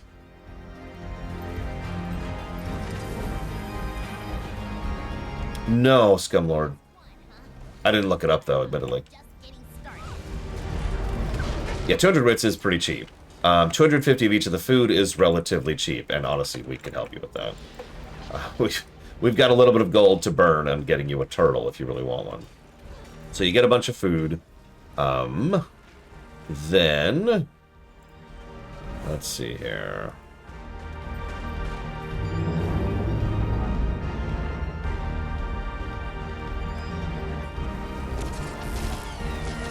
So then you need to either fish and cook or hit the auction house.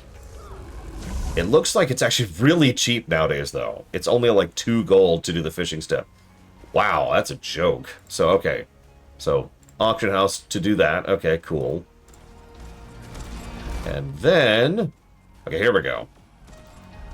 So, 16 gold for that item. Do a specific meta. Do another specific meta. Do a specific event in the Echo Vault Wilds. Do a specific... Oh yeah, we were stuck at killing the Adolescent Leviathan for forever because one just wasn't spawning or something. Most efficient tactic available. Ah! I didn't actually know that, Scumlord. I thought it was an official term. Or that is to say, a dev term. Alright, where's my... You know, I'm not up to the strike mission yet. Speaking of which, then you have to do a specific strike mission. Now... I've lost everyone. No. Now, as Giga has pointed out, and I'm pretty sure I pointed this out to PAX, they changed a thing so you can do a grind instead. Do 1,000 research notes and 500 favor, which is not terrible, in order to just completely bypass the strike mission. The strike mission used to be the barrier. You know, I believe you, Scumlord, but we could not get a group to do it to save our lives. Nobody was doing it, was the first problem. And second problem was, anytime we'd get a group, they would fail.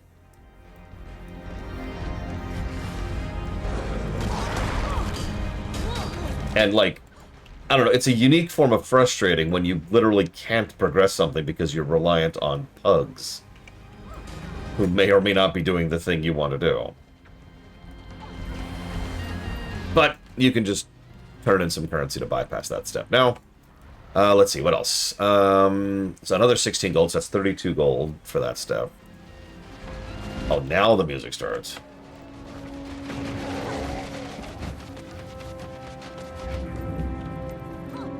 And then turn in 25 unidentified dies, and I think that's it. Yeah, that's it. So the turtle isn't nearly as bad as it used to be. It is a money investment. That's probably, you're looking at probably about 50-ish gold to get the turtle. One lay reflector built perfectly to specifications. KR-421 engaged lay reflector. Bunny. There it is.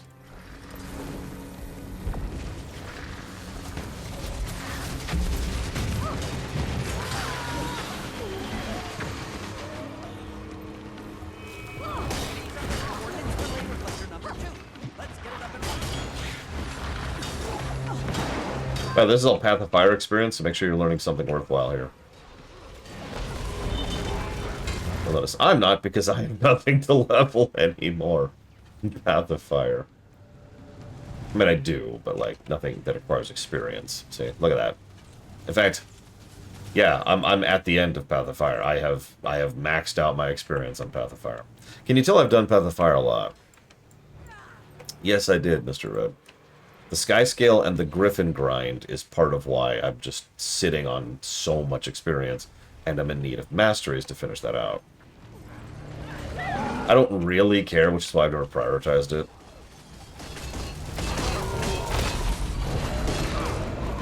Like, the roller beetle thing allows me to do tricks in the air, which gains back endurance. And the skimmer mount allows me to go underwater. And that's it. Mayhem trying to distract me. KR-422, activate. And yeah, I actually literally get more use out of Spirit Charge than I do Masteries right now. Well, at least these Masteries. Let me mount. You can do it, Giga. I can't. I'm still stuck in combat with something. There we go. No? There we go. Jesus.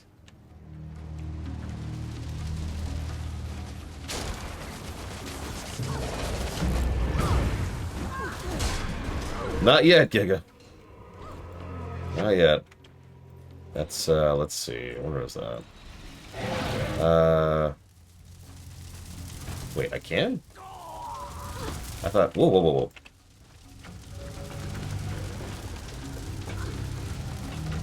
Oh, no, it's up here. It's secrets, isn't it? Oh, hey. Over here.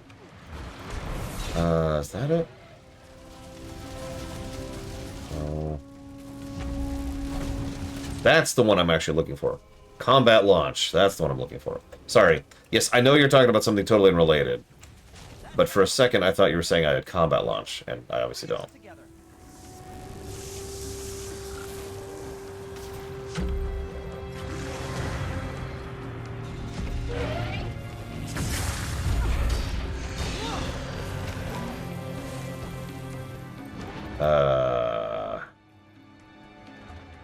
Good luck, Giga.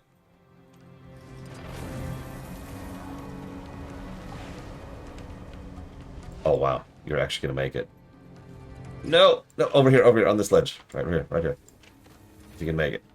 You can do it. You can okay, I have a terrible idea.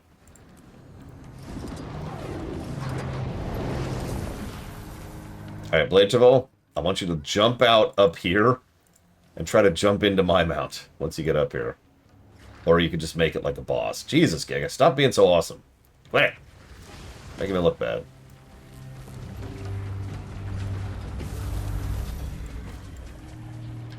Yeah!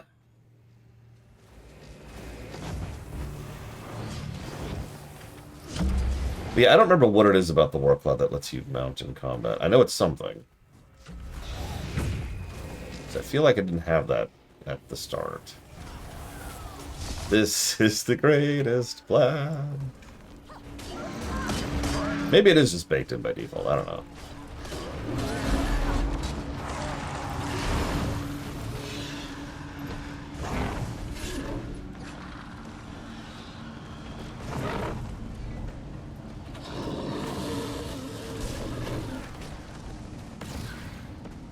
That thing takes a while to track, doesn't it?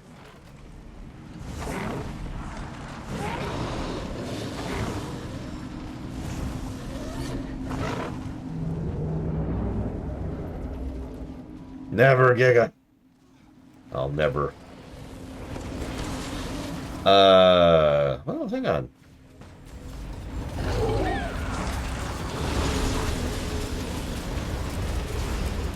Let's see. There you go. Purple turtle. Looks like you can only change his shell with the default. Oh, that looks kind of cool. What's tar look like on this? Oh, Jesus. What's permafrost? Oh, yeah, there we go. There we go. That's the turtle right there.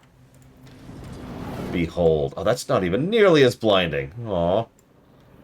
Oh, well. All right, Giga. You and me. It's time for a turtle off. I'm ready.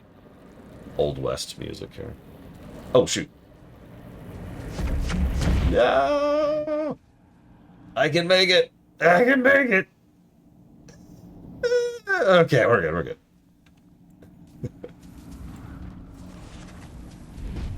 And then... yeah, here we go.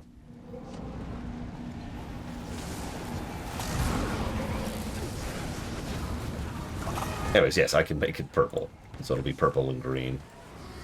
I think we're gonna go with Brandstorm for that. There we go. That's everything. Beam powers at maximum.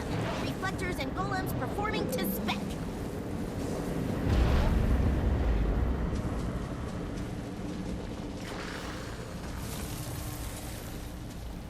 Oh, we're actually running pretty far behind here.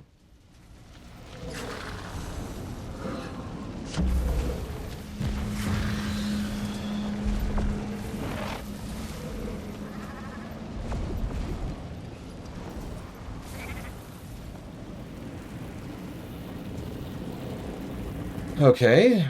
That should be it. Right? Maybe?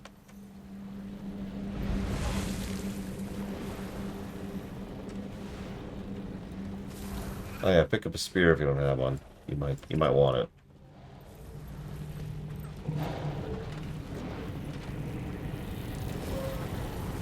Oh right, I forgot you've got the temporary teleports there.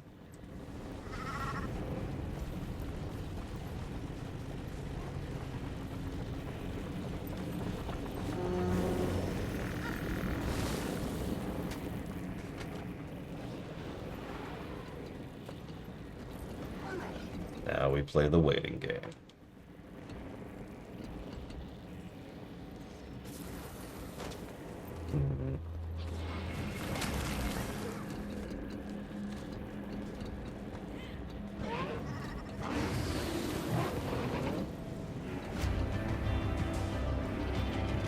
To my knowledge, you cannot dye weapons now.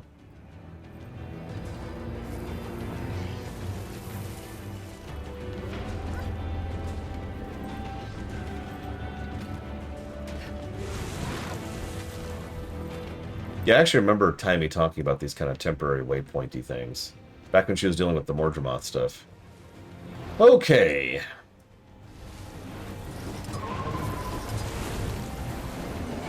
Down we go. I mean, no unkindness with this Blade Taval, but good luck. We're all gonna die. We're probably gonna fail. A weak point's been opened! Hurry! Before it flames over! Attack!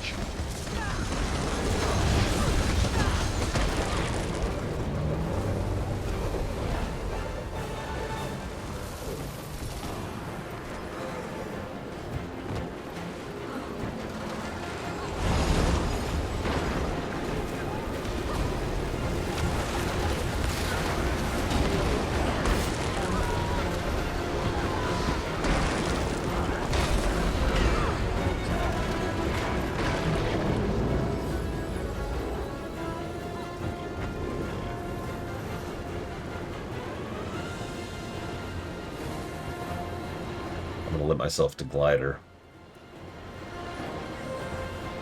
Just to see how doable this is without the frickin' sky scale, because, like, come on. Ah.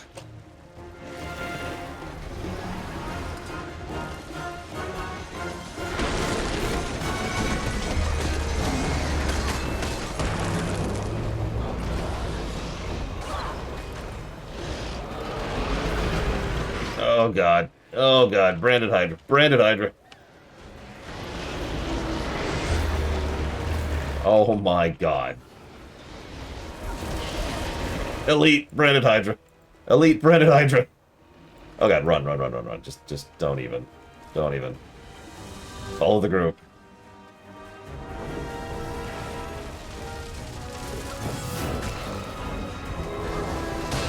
I'm not gonna be able to res that person. There's no way. Not with that frickin' thing right on it. They're just bailing on this person. I'm sorry. Oh my god. Well, I'm down now.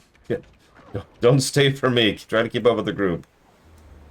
I'll pop the bot early. Our scouts tell me that Kralkatorrik is generating a field of brand conduits over his body. Not ideal. You know what? Sure. To the skies, such as it is.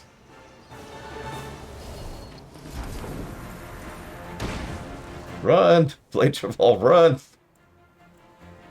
Are they up? I can't even tell. Nope, they're right over here.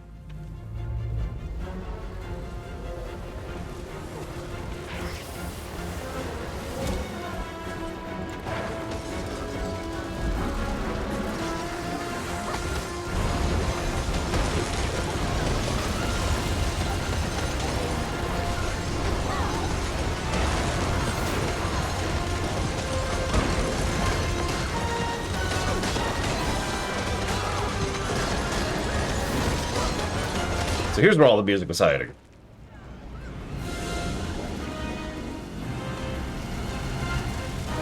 Guild Wars 2 does a lot to constantly rip gold out of the economy. There's definitely some inflation, but nowhere near as bad as most games. Okay, so here's the thing. Now we have to kill these 3 bosses basically at the same time. I think we've got a couple of minutes leeway. If this is the step I think it's on. If it's not, ignore me. I'm stupid. When I was a kid, my mother was like just constantly flinging me against walls, you know, dropping me on the ground. Just doing everything she could to ensure brain damage. She really wanted me to like Reagan. That's what it was. Yeah, it's one of those self-resi things. Okay, so I think I could be wrong. Don't do that. But yeah, this one's way too low. We need to move on. I need to move on. Yep, I was a football. Whack. I'm going the wrong way.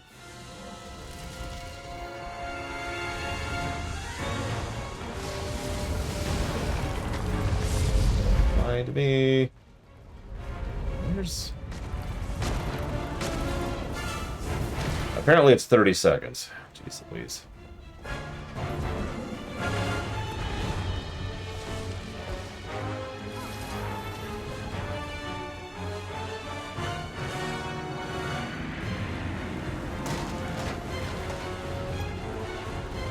I mean, obviously I'm joking, but my mother was an unabashed lover of Reagan. Think of that what you will. Okay, we're actually pretty good.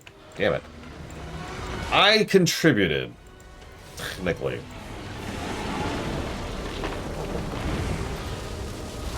Damn.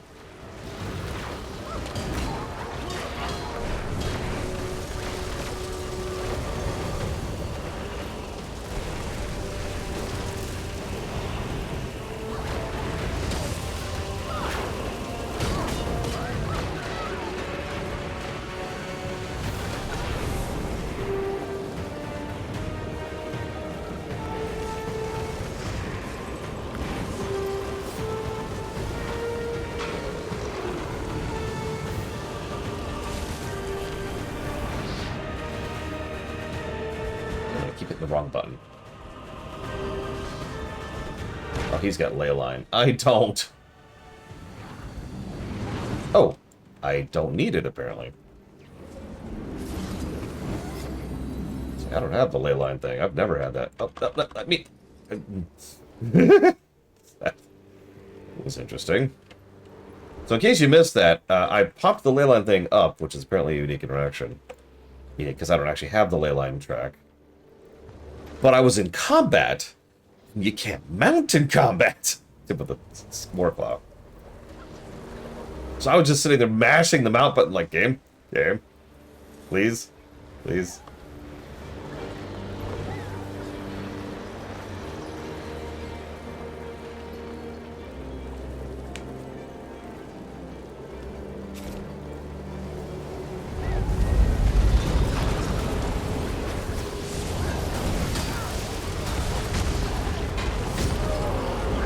So as much as a cluster as this is already going better than most of my Dragonfalls. Jeez Louise.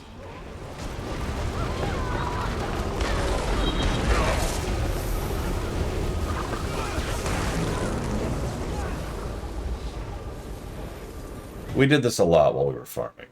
Okay, so... How do we get up there if we're Blade Jabal? I'm not sure if we can. Scouts tell me that Kralkatorrik is generating a field of brand conduits over his body. Not ideal. Oh yeah, you can hit the ley lines because it doesn't matter. You're gonna have to go the other way though. Where's...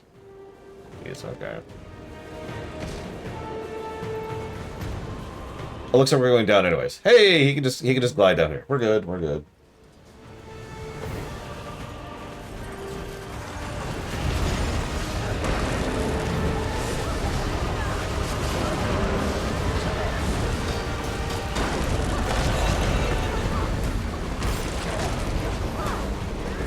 Oh no, there's a Mender.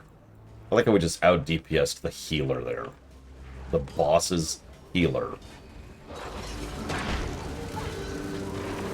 Go away. Okay, who is this? That doesn't even matter. I got you. Maybe, maybe not. I think I actually did help them. Yeah. Any ley lines around here? Well, it's just you and me playing through fall. We got this! We don't, for the record.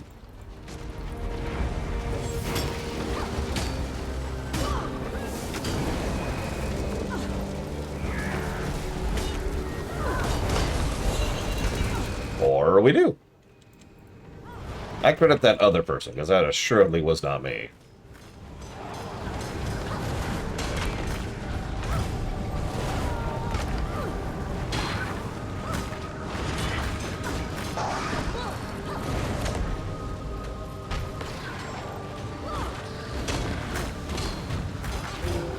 So many elites. Oh my god.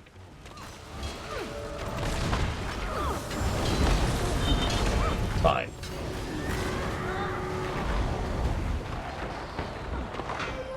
Thank you.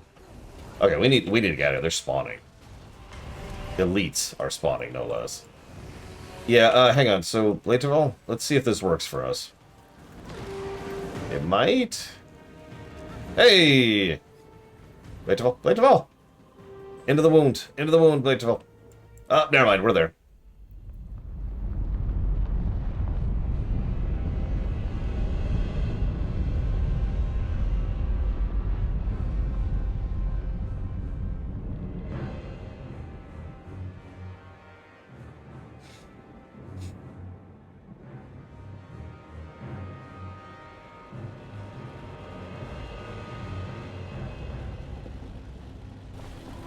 GG. Grab as many chests as you can. You should have gotten a few keys just from doing the events you just did.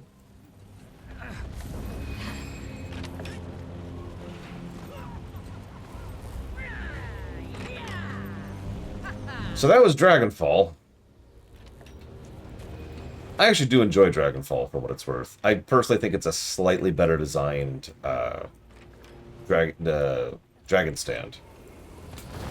The hard one.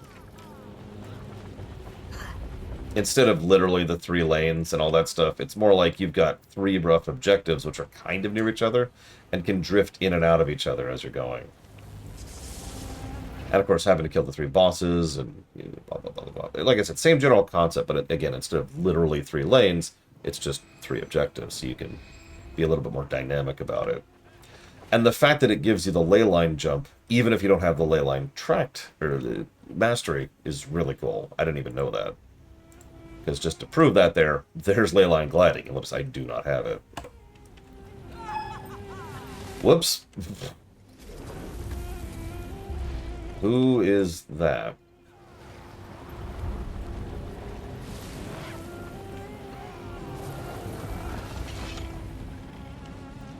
I don't care who that is, so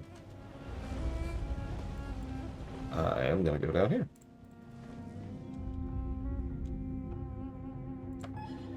Okay, yeah, we're just gonna say no then. This place, it's... Oh, Jesus, look at my inventory. Alright, hang on, let's... I don't know. A nightmare. Sort that out a little bit. I never imagined what the world might be like without nature. This is...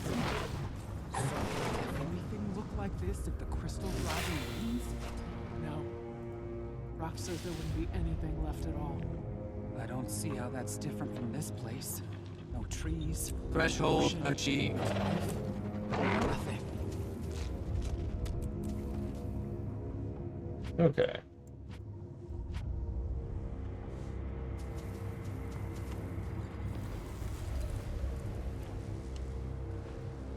So, that was fun. By the way, I would love to have help on the last boss in here, if anybody's willing to. I'm not there yet, I'm pretty sure.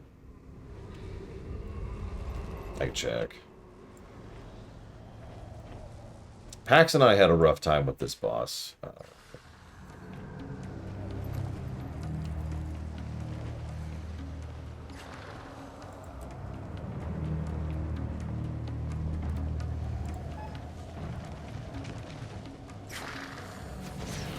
Do what you gotta do, Clover. I appreciate the help. I do not demand it. Oh yeah, by the way, just to talk about what I think Giga was mentioning, you see there's like these green sky scales here and there? Those are actually rentals. If you manage to find a sky scale, like here, I'll even demonstrate. I just walk up to it. Oh, well, okay, I can't, because I already have one, I guess. But you can walk up to scouts and be like, hey. I might need it someday. Or I have no scythe on me. What are they? Newborns. A new species, like wyverns and drakes. Call them sky scales. I'm taking a few to help with Kralkatorrik. Teach the rest quickly. We fly on borrowed time.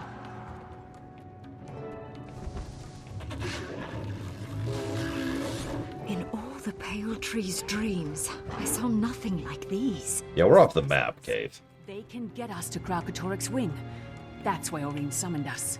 You're going to ride one up to collect his blood. Will they trust you? Maybe if I feed them first. They're related to dragons, and dragons eat magic, don't they? I have to try.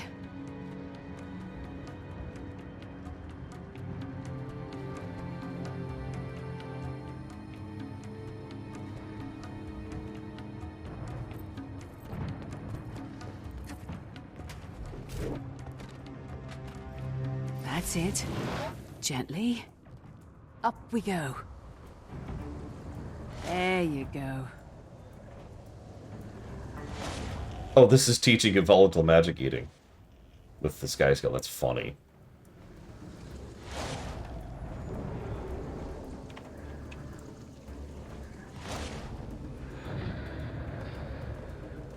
And there's the champions, if you want to go kill those.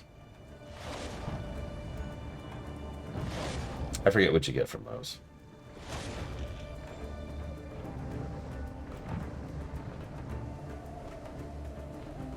You know, if it's something other than just loot. Now you're happy, aren't you?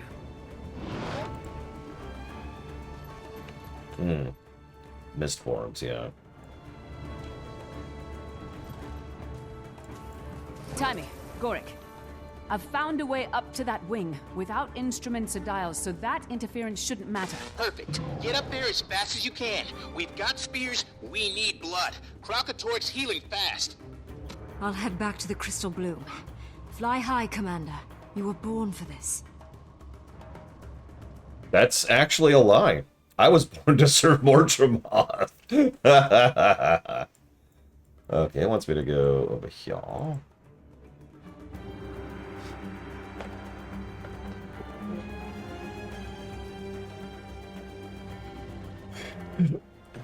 I'm actually with you, Blakeville. You probably couldn't tell because you were busy, but I was trying to do most of that without a sky scale too, and that was a thing.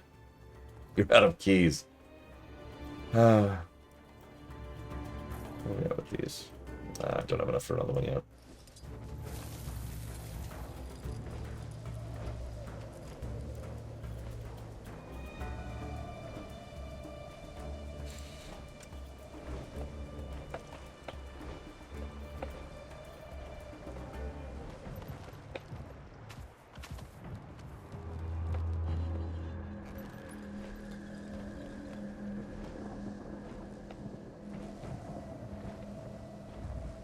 With respect to the wing, Commander, how exactly are you surmounting the verticality and spectrum jamming issues? Ugh, these cannon fumes must be going to my head. I swear I just saw Orin leading a glory of dragons! Sky scales, actually. That's how I'm gonna... First, intriguing. Second, a glory of dragons? Are you sure that's the proper collective noun? Ah, just get that blood! See, that's Gorik when he's less of an asshole. Like, what is the first thing he focuses on? Is that how you're supposed to say that? You'll notice Gorik is already a better character. I kind of mentioned this before, because I remember him more fondly from, End of Dragons.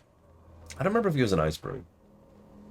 It's up, isn't it? It wants me to go up. It wants me to go up. Okay, okay, okay.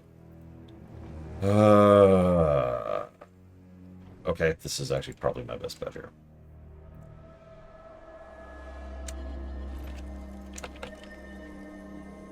Is there good stuff to Icebrood? Yes. I apologize for how long that took me to say that, but I was really thinking about it. There's some good stuff with the char, like some good world building, culture building. Please? Of course not. And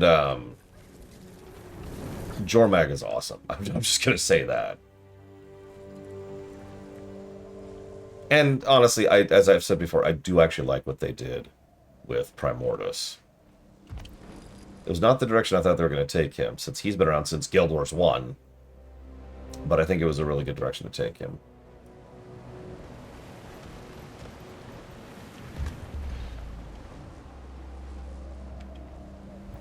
The...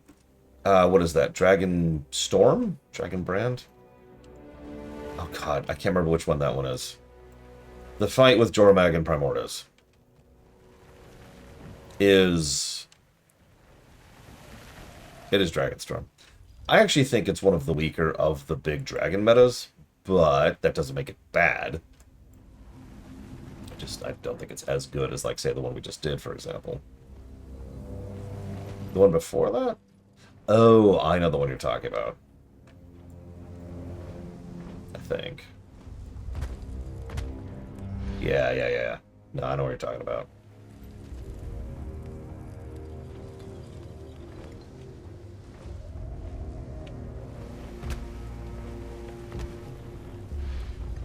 Yeah, you know, the one from Guild Wars 1, Giga. Sorry. At some point in time, I'll probably stop saying, this is from Guild Wars 1.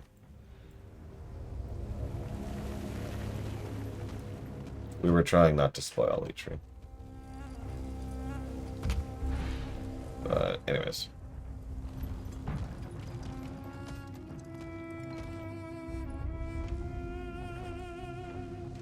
Timmy, I'm here. Hello. Anyone? All right. Way too much interference up Find here. the source of this interference. Find the blood. Charge the spear. I can do this. Depends on how much of the game you do, Mr. Red. Well, there's some blood. Yeah, Guild Wars 1 would be a chonker, even if we focused on MSQ only, because it's not quite the same, for lack of a better way to put that. I don't even have an estimate for how long it would take, really. Yes, I've tried that too. But if it's organic, our systems won't be able to... Gorg, can you hear me? I found You're back! Timmy was getting worried. I knew the commander would be okay. And the interference is gone. Was it organic? I bet it was organic. Is a crystal scab organic? Don't answer that. Now, how to reach this blood? It's falling into thin air. What about your sky scale? Timmy's thesis says dragons and related species can hover, like dragonflies. You read my thesis? Well, it is the most authoritative work on the nature and physiology of dragons. Try hovering, Commander. I'll try spinning. That's a good trick.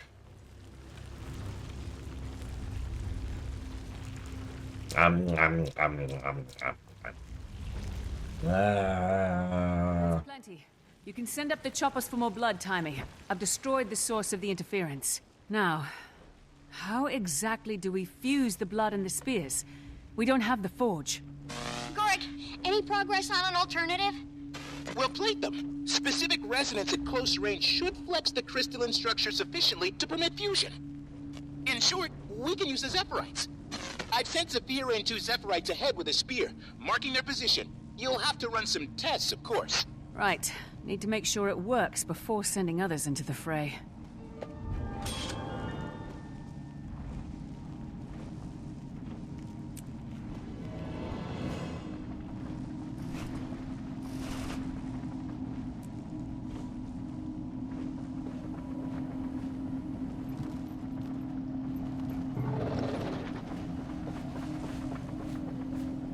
Just send Mox in.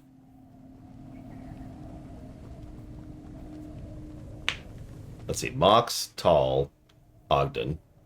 Gwen. And then it's just bonus points, really, from that point onward.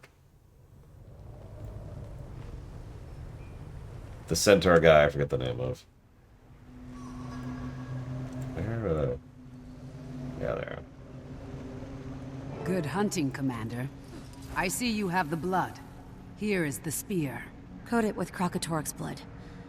Brief resonance should fuse the two together. Should. Let's hope Gorik's right. Yeah, he's an elementalist, Giga. He's who we used as our fire mage. Because there was a setup where you could do like a meteor and then echo it and then do another meteor. And that probably doesn't sound very impressive, but it absolutely destroyed things.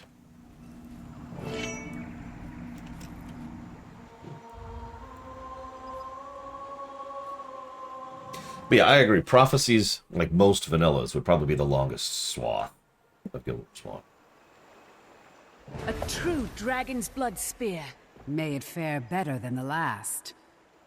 Now, Commander, show us a god of war.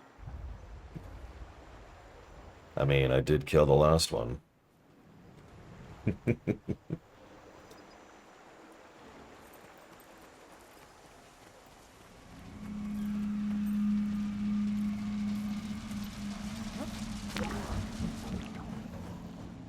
I do like how there's mushrooms and the oak cart things here. I don't have the oak cart mastery. But I feel like it's here. I like that it's an option that they built into the zone design. And the tubes, yep. You mentioned that earlier, and I even used one. Just to show it off. Honestly, I kind of wish someday they would make just a fully tube zone. Where they're highways, right? Like, they just sit down, like, okay, this goes to here, this goes to here, this... And just make a whole freaking network of it. And that's how you get around, is cannon travel. And no, I'm not just saying that because I love Secret of Mana. I just think that'd be cool.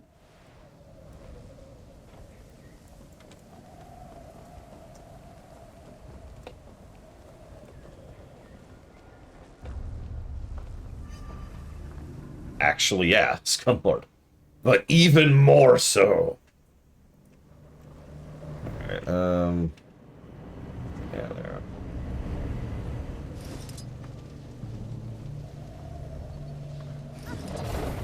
Yeah, more tubes.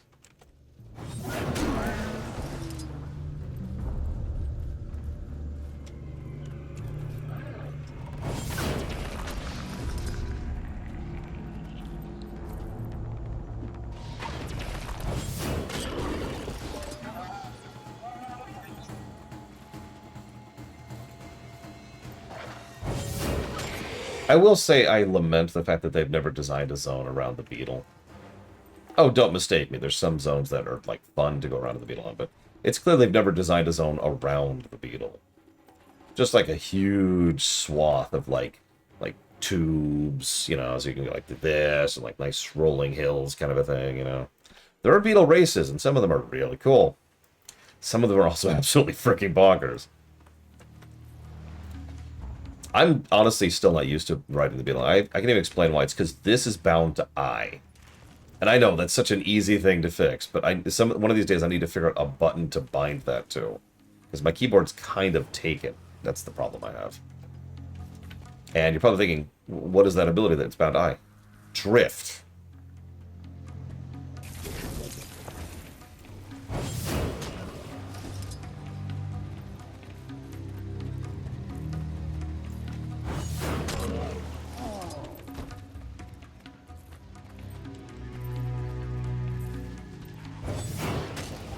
Yes, Blatable. In fact, I highly recommend you do so. Fun fact, Blishud also requires you to do that. It just also kind of lets you bypass it. It's weird. So the way Blishud... I looked into this. The way Blishud works is you have to bind a mount to a button, which I can just show you really quick. It's right here. Under Controls, scroll down a little bit to Mounts. It's a whole section right here. And then you have to bind these to specific buttons. But what you do with Blish is you bind them to something that doesn't matter, right? Something you're never going to use. And then you bind the overlay. the wheel to something else, and then you go boop. And that's how you do that. Well, essentially what that does is that pushes it so that all your mounts are on one button, instead of having to hit B for the Warclaw, or C for the Glider, or V for the Beetle, or X for the Skyclaw, or Z for the Griffin. The spear, is it? Working beautifully. Time for the real test. Kralkatorrik. Try nearest claw, champion. There's cover from the Brandstorm.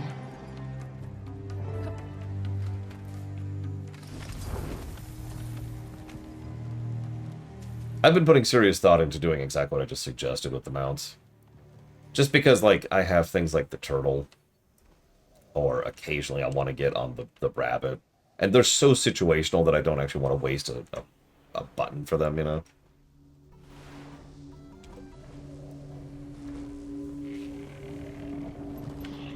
Oh, that looks terrifying. We're just gonna scooch past this quickly. Quick clear. This is all horrible death. Brought in plenty of blood from the wing. Enough to arm our best fighters. Hang on, Nordomay. I'm on the verge of death. Have been singing as fast as they can. It'll be a while before we have enough, but we're already distributing the ones we've finished. And I'm dead. Yep, I was too slow. Okay, so I died. Thank you for the sub, Nordomay. Give me a moment. I will jot that down for Guild Wars 1. No, don't res me. I'm going over here. It'll load. Oh god, it's not there because the map reset. Oh my god! Okay.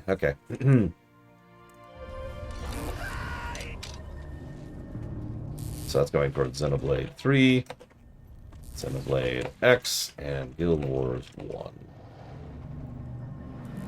I don't fall for taking so long. Well, okay. This way.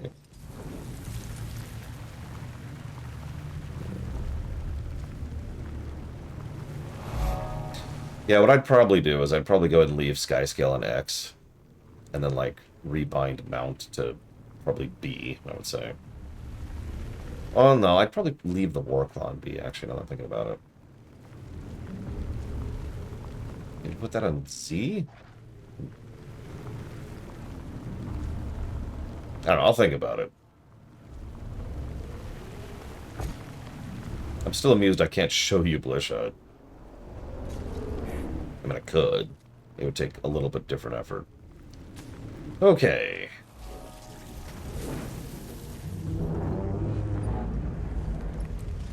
How do I... okay.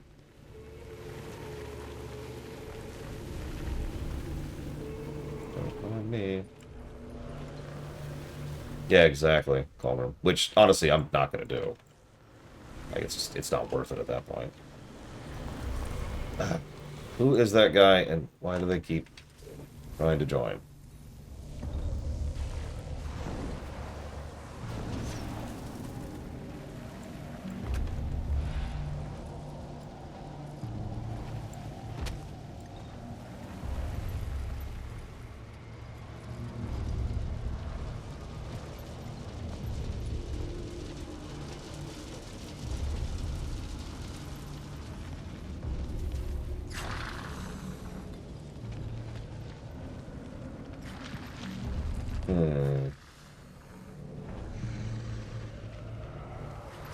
Yeah, this is down.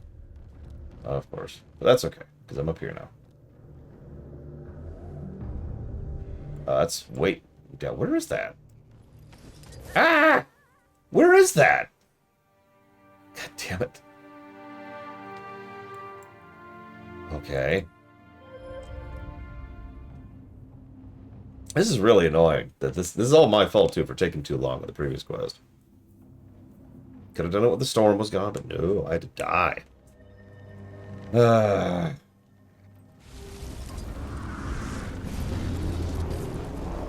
What's with all the gliders?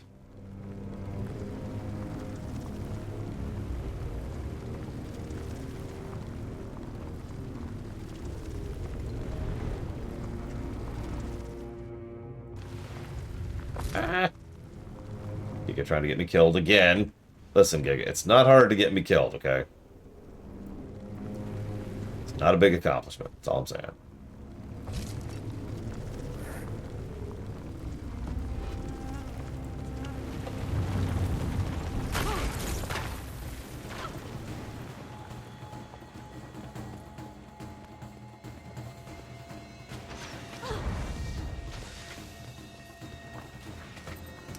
Is that the war zone, Scumlord?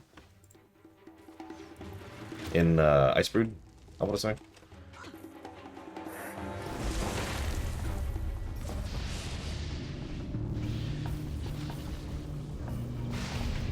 Where is this stupid thing?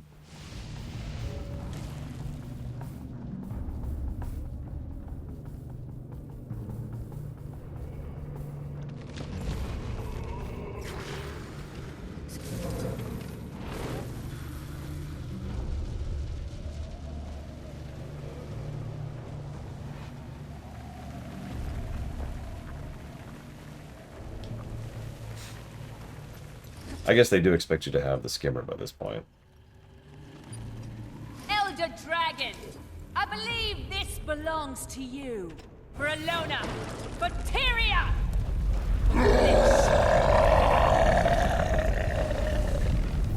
I hope it hurts as much as... I hope it hurts! Oh, it hurt. No! Who is this person who keeps trying to join? God damn it. I like that, though. For Alona, for Tyria, for Blish.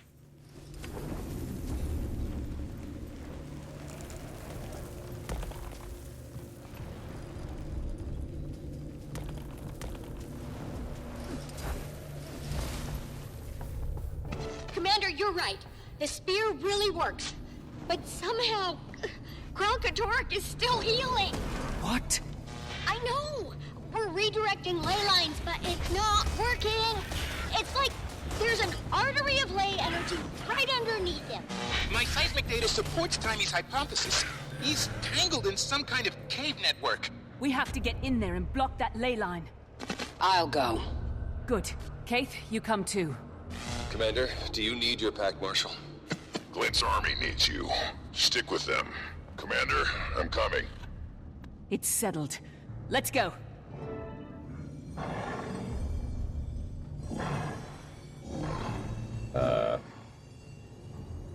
Okay. I'm trying to think how to get over there. I guess this will do.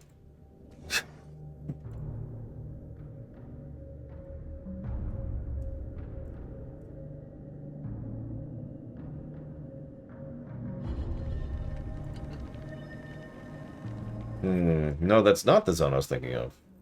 Not that Scumlord is actually answering my questions at this point.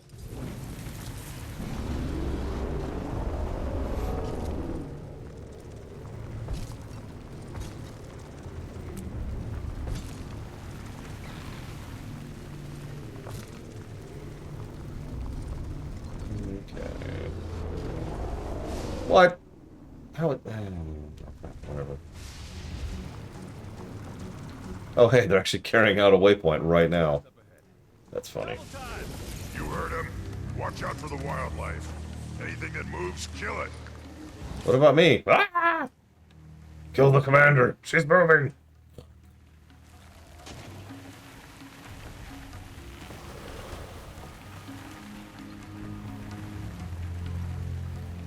Aurene, we're going under Kralkatorrik to block a ley line.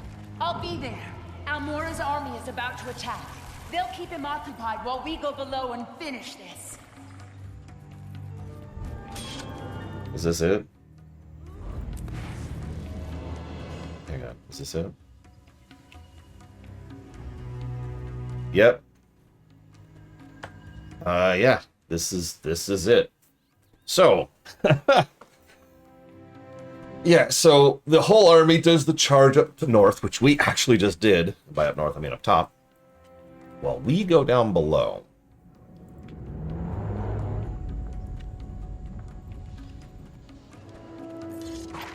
Come on, let me enter, please. Thank you. Let's do it. comfortably before I... Wait, what? Ah! Oh, God! Okay. I'm on my glimmer. Glider. Skimmer. We're okay. Everything's cool. Everything's cool.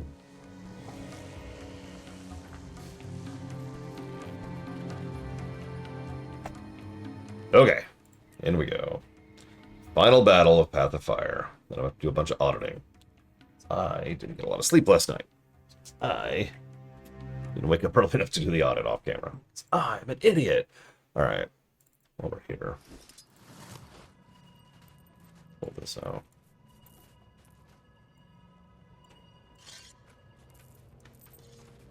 All 4 armies are swarming Kral Katork on Almora's command. A lot of lives have already been lost. It's up to us to make it count. Commander, the ley line that's feeding Kralk is due south from you. So, through that wall of solid rock. Hello, Cat.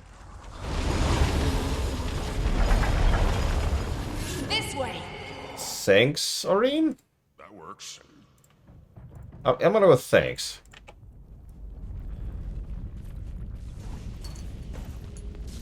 Yeah, it turns out living out of a suitcase isn't as good for your sleep schedule as you think. Both Sis and I have been having the same general issues with sleeping pain, too. Hey, a heart warning, Braylon. Than you'd imagine. They're pummeling him from above. He's in distress. Yeah, we're up there, like, beating the crap out of him while this is happening. Still got some fight in him, though. A wounded beast is the most dangerous. Yep, no mount use. There's actually a debuff for it now. I wonder how long that's been in the game.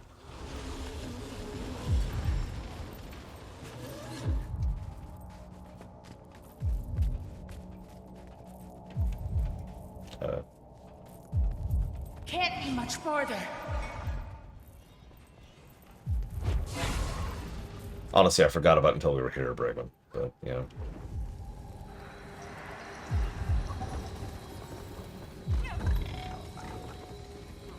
Those two just flexing their legendary backpacks. Exit to Dragonfall? Jesus Christ. The ley line.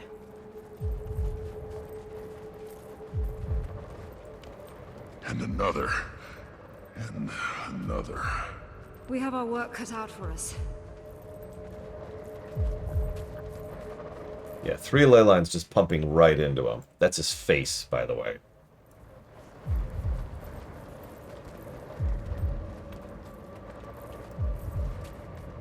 So close. He's unconscious. If he wakes up while we're here... Won't let that happen. Aurene, the ley lines are all yours. Work quickly.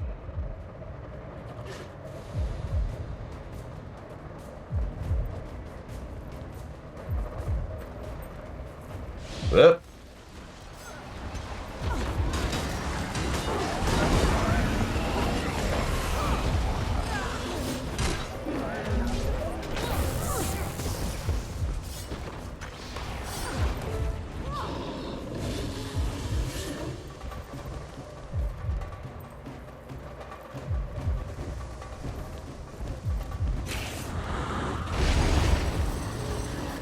There.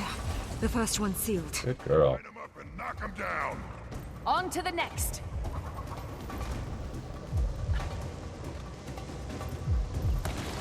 I do like how it tracks the kills rather than some arbitrary timer and then also spawns, which is how most of the previous missions would work.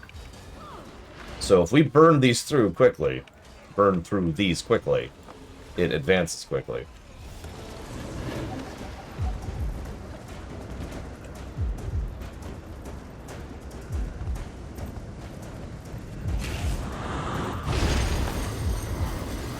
One ley line left.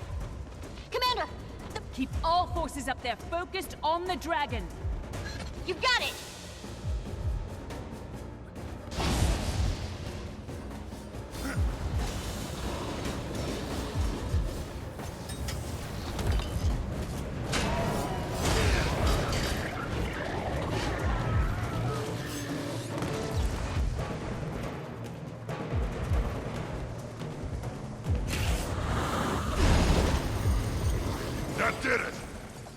He's vulnerable.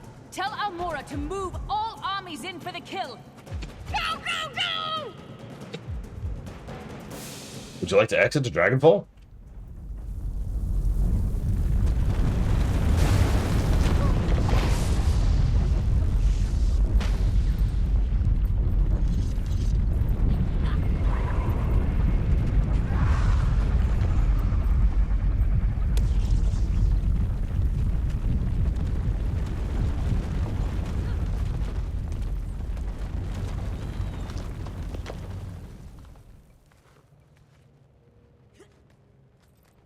Is it done? Is it over? At long last. Yeah. Okay, where's the boom? You kill a dragon, there's supposed to be a... No. No. No, no, no, no, no! Timmy, what's happening? Commander, his body, it's dead. But there's a source of power still inside him. Doing more damage out here doesn't affect it. We can't kill him. Not from outside. You're saying we need to go in? There's no other way. What? Through his mouth?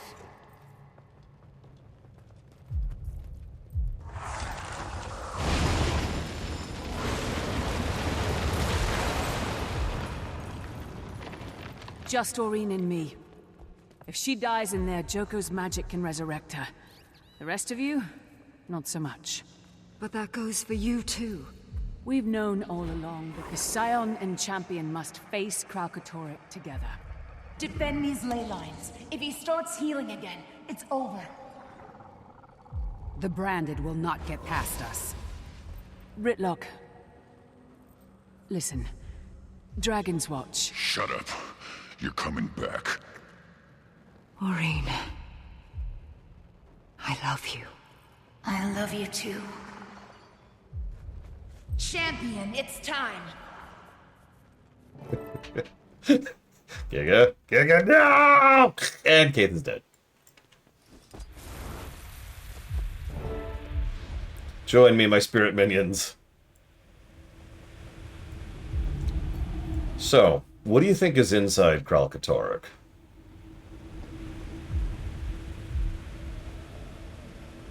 Yeah, by the way, objective. Hope for the best. We're completely off the map at this point.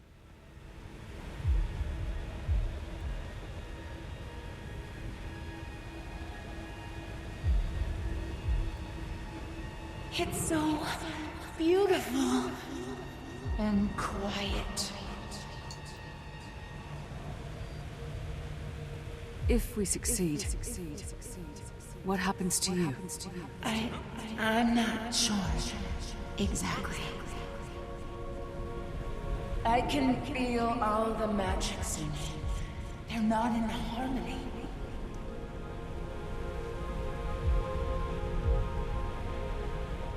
Child of my child. Come to me. Aurene, what's happening? I can feel his pain. Exit to Dragonfall? Million agonies. So much suffering. Cat, what are you doing? Go. Go.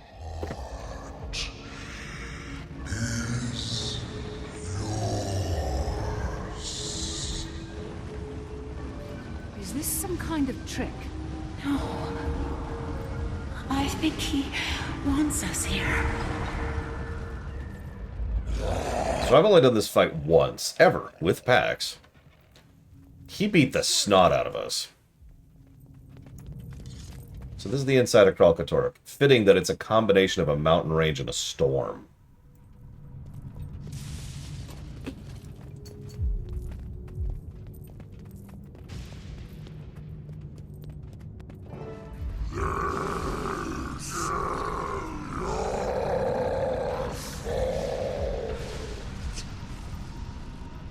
He's fresh. fractured, warring with the other magics.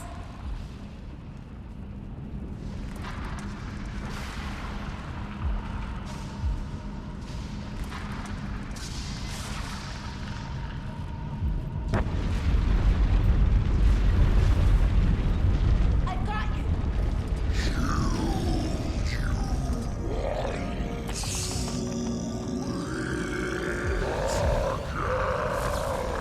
Game mode.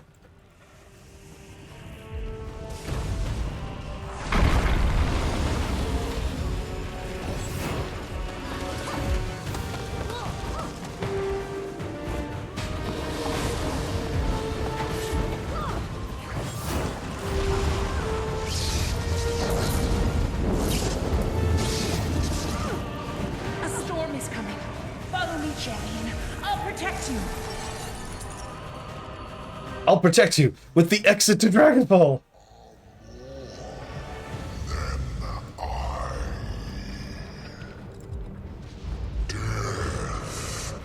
Does not stop you. The magics do not torment you. Jesus Christ. They belong within you.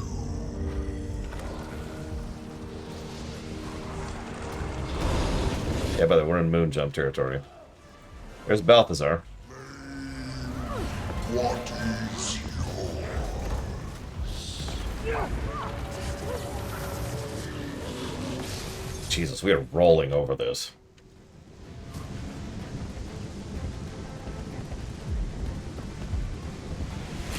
Well, they've kind of already said it, Mr. Red. He's absorbed a bunch of magic, but it's not right.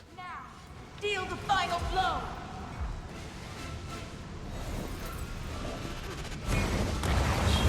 Yeah, it's extremely unstable.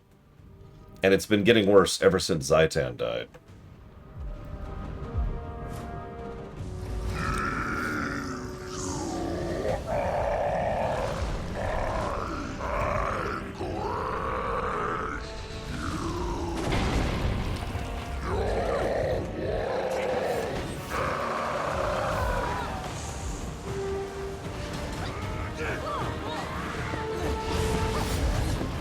They never stated outright, but it's implied he's been a prisoner in his own body for a while.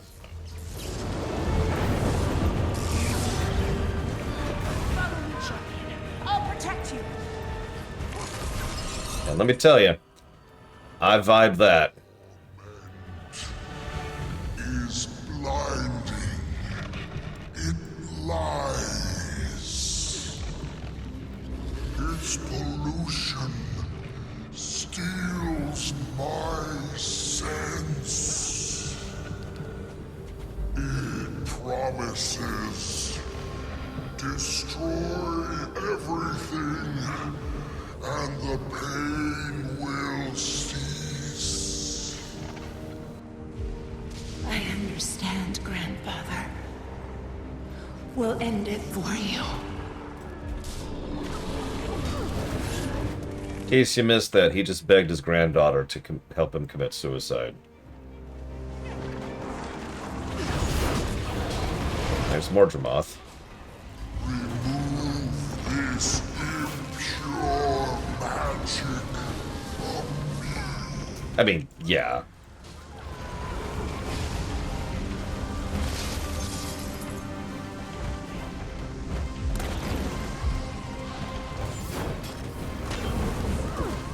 Uh-oh.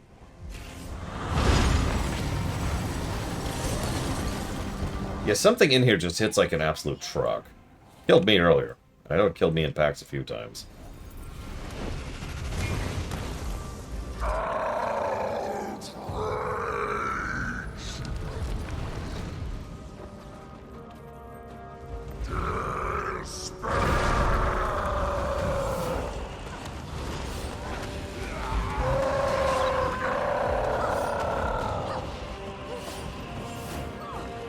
Press on, my champion.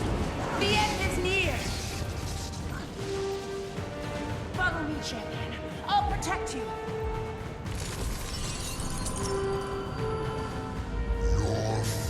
first words. I heard them, I'm not you. but you are of me. And soon, I will be of you.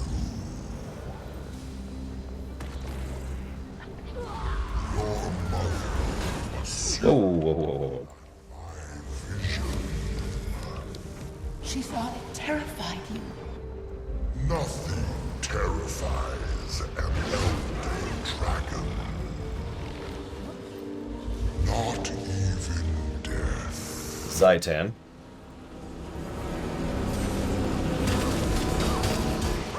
This you have already heard. I no longer fear death.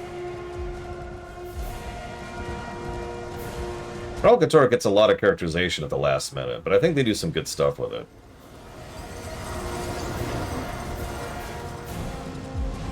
One more blast!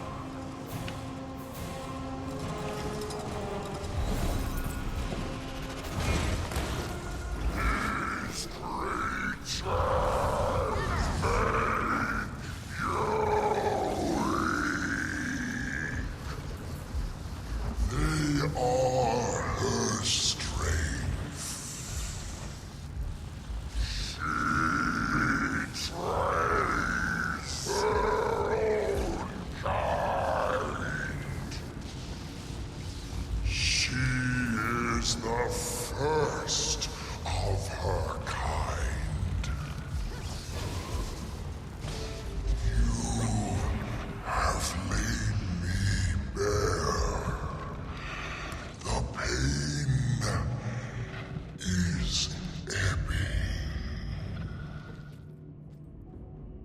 I'm sorry. It has to be this way, Grandfather.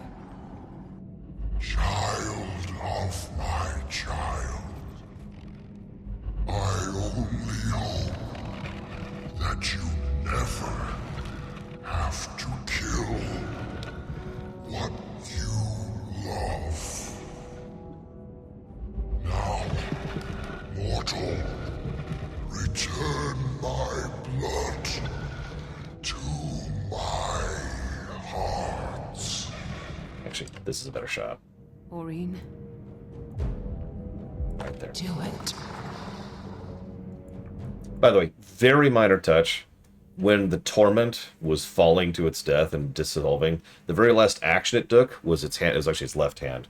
Reached out trying to grab the heart, but its hand dissolved before it could actually grab it, because there wasn't enough hand left to do it.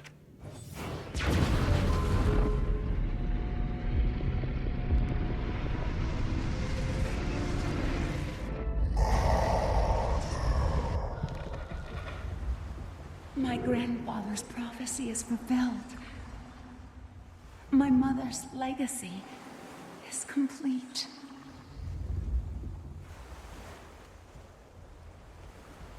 I can't explain what's about to happen, Champion.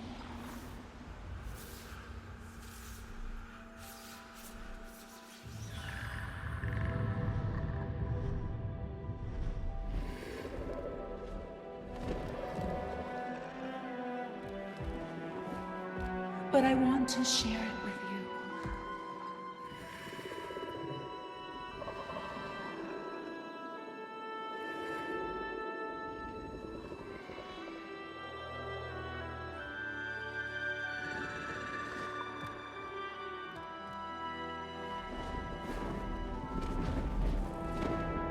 All of you.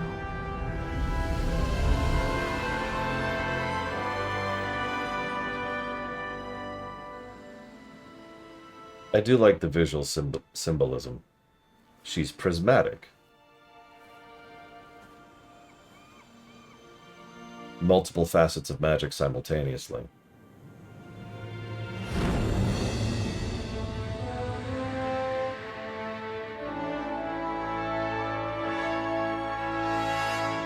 So if you've been wondering why I have this rainbow effect on me and why Giga's Aurene mount is prismatic, that's why.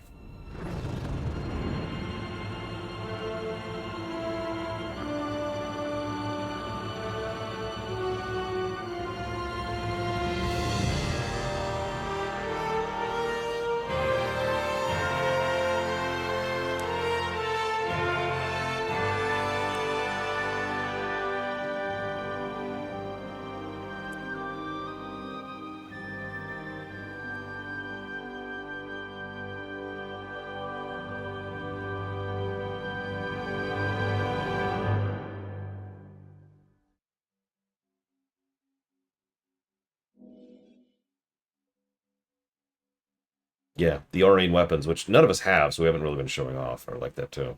But all the Gen 3 legendaries are like that. And there's a special thing you can do with the Aurene legendaries to make them look like one of the other dragons. That's true, Pax has the axe, but I haven't been zooming in on that too much. Do you have it on right now? Exit to Dragonfall! No, you've been using the spear. God damn it, get off. Yeah, there it is. That is... Is it that one or that one? It's this one. It's this one. Yeah, that's the Primordus version of the axe. And we lost Giga. Because I'm almost positive that Frost thing is the Gen 1 axe. Yeah, there it is. That, I'm actually thinking about getting that axe myself. That is Aurene's axe. And yeah, looks badass. All the Aurene stuff looks badass. I was really debating getting the Aurene Greatsword for a while. But I would be more tempted to get that. I also have the precursor for the axe, so... Anyways. Commander, we'll reach Lion's Arch by sundown. Thanks. That was really something. Go on out. They're waiting for you. Which is this? Oh, this is the staff. Not that anyone should ever use a staff, but there it is, if you wanted it. So, we saved the world. Again. What will it all look like now that Kralkatorrik's gone? Less purple, I guess. You! What did I... You flew down a dragon's throat and punched his heart until it died. Bram. Next time you do that, you bring me! Next time, I promise. Since we're drinking, how about a toast, Commander? After everything that's happened, I... don't know what to say. Oh, I do. To Aurene. To Aurene, the hero of Elona. She's all grown up. And up and up and up. Not easy, is it? Watching your little one go. We'll see her again, Kaith. I'm sure of it.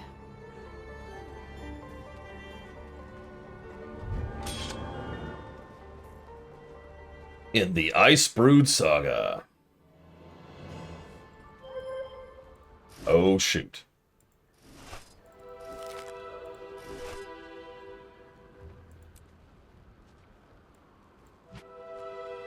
See you around, Colgan. Thanks for joining me.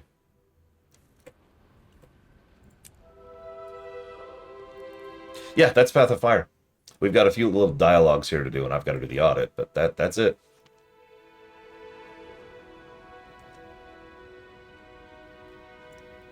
Ritlock, I just got an invitation to a party of some kind from... Vanguard. Mine was a summons. Real official. Been ages since the last gathering of the Legions. And that one, pretty bold, even by his standards. But I don't have much of a choice. When your imperator says jump... You ask how high? Right. If this one's as rough as the last, they could use a hand keeping a lid on things. Well, I'm in. Great. Meet you at the Black Citadel. We'll catch our ride there. Sorry, that's actually Icebrood. That's... I didn't mean to pop that early. I was just... Whatever.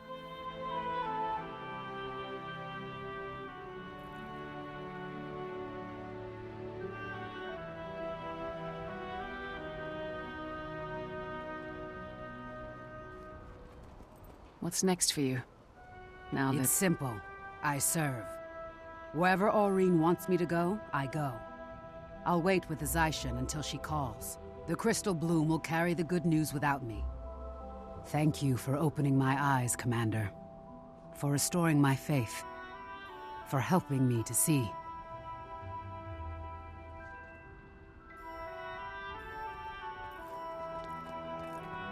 You're not really sure, though, are you? That Aurene is coming back? She's an Elder Dragon now. All bets are off. I felt her compassion in there. As if as if she saw someone she loved in great pain. Was Kralkatorrik? No dragon is meant to contain that much power. Balthazar, Zaitan, Mordramoth. Their magics were tearing him apart. I remember, like a bad dream, when Mordramoth... No matter.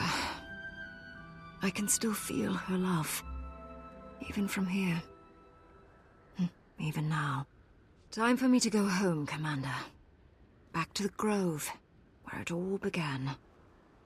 I have a great deal of thinking to do.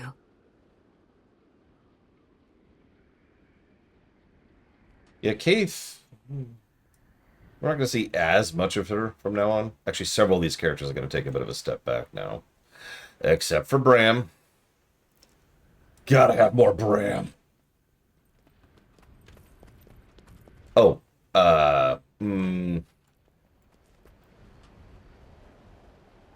yes, with an asterisk, Mr. Red.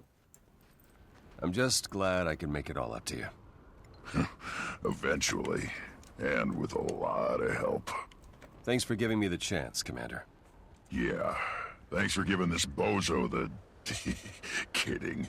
We're blood brothers now. Though that would make Gwen my...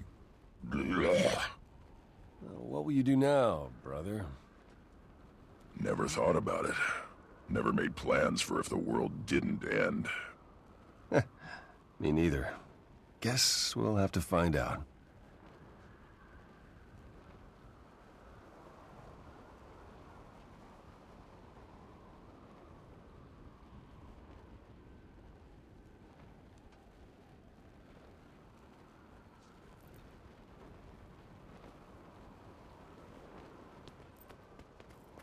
Elona has suffered turmoil for too long.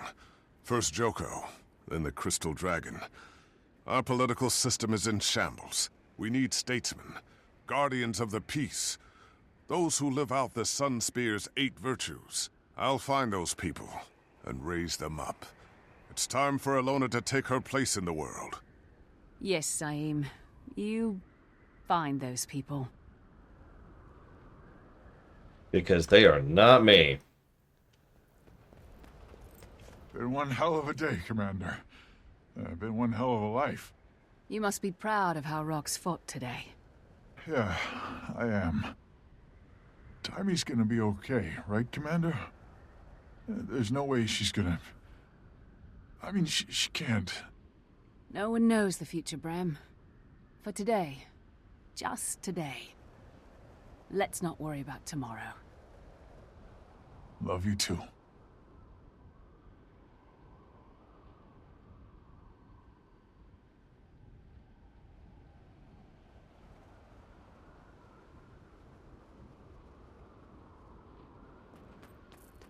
By the way, don't grow your hair back. Make sure, if you haven't gotten your guess in for Path of Fire, to get it in now, because I'm going to chalk it down pretty soon. This is huge. I have to revise my entire thesis. No, it'll be a monograph. No, wait. It'll be a 6-volume treatise. Yeah. The Elder Dragons Reconsidered. My magnum opus. I mean, how many researchers get this kind of opportunity, huh? We'll have to rethink a lot of our assumptions. About dragons. About everything. I understand Gorik's doing the field work. No, you'll have fun! The sky scales alone are worth like a dozen papers. Ugh, they are so much cooler than bugs anyway. Oh, wait. Think Aurene still has time for me? I have got to get an interview with her. It'll be the first chapter. When you see her again, ask.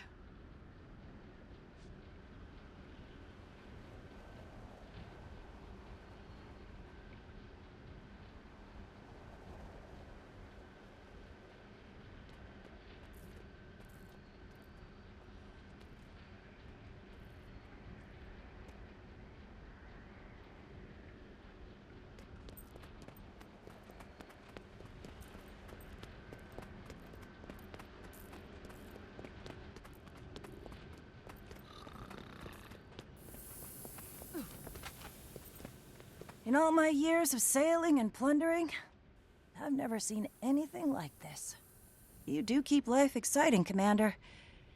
And profitable. Glad you're getting something out of this. You've been a great help. Yeah, do me a favor and keep that to yourself. The Corsair's got a reputation to protect.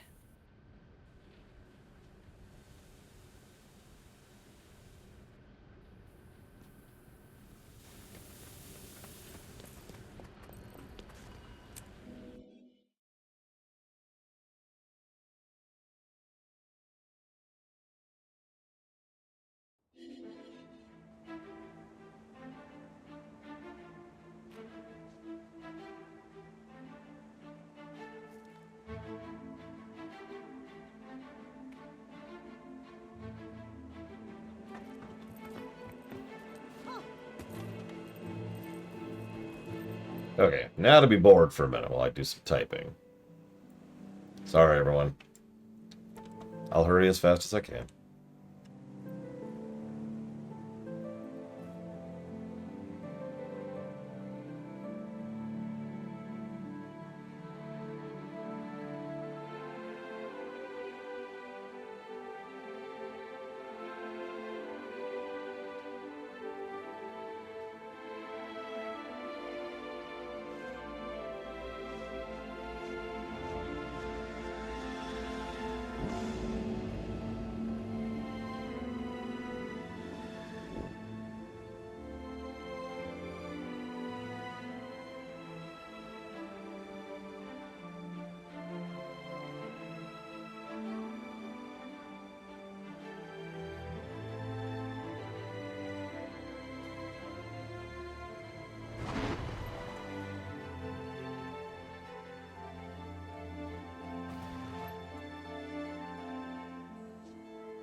Story certainly took off a little bit, didn't it? Jeez Louise. I'm not at the calculations point yet, but that's 117 gross positives. And that's before I did the audit, which I'm doing right now.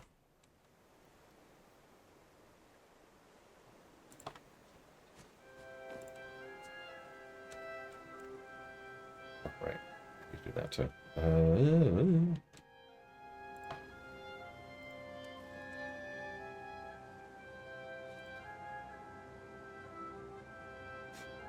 Our chicken already is cooking, Giga.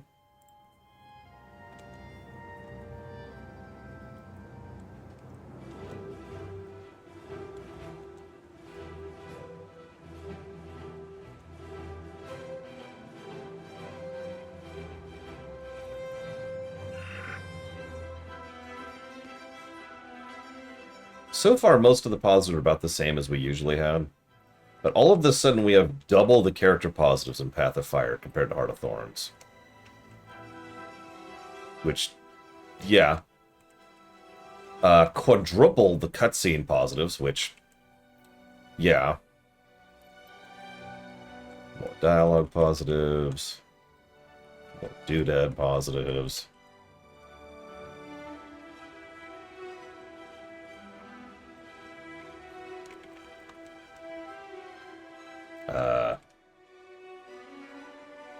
Way more moment positives by like triple. Hang on.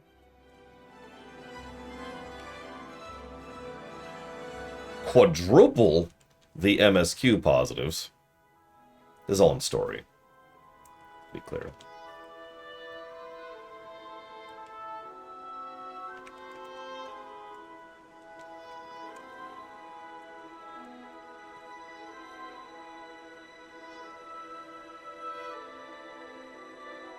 And voice acting. Yeah, that's much better voice acting and much better voice actors. And more of it. Almost none of the just dialogue with no voice acting stuff in Path of Fire.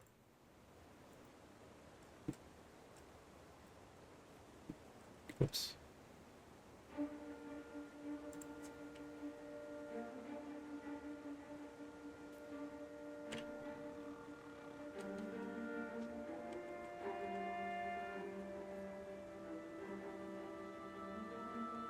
Two moment negatives. Both of them for Bram. And I stand by that.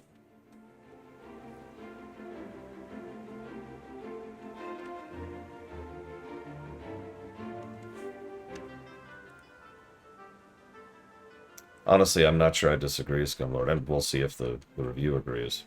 The only thing that might contest that is End of Dragons, but I remember that fondly from a gameplay axis too. So that might be biasing me a bit. Okay. Let's do a glance through this.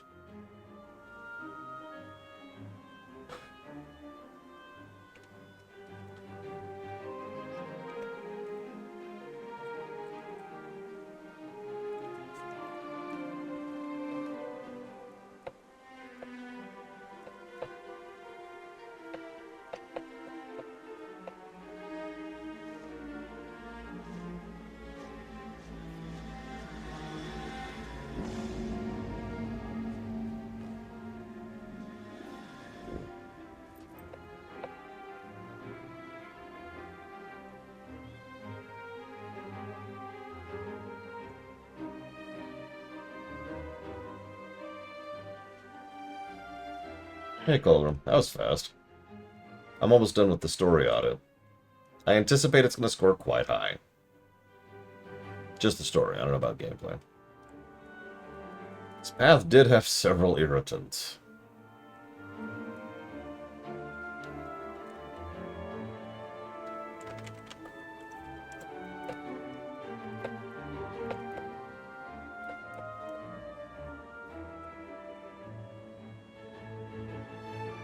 I just used lie. Makes it way easier to call.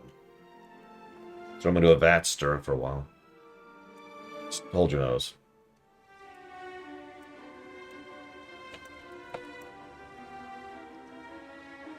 God, I've typed Kralkatorix so much lately, it's burned into my brain.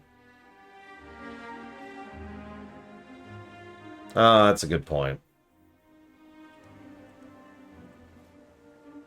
Sharks deserve love too.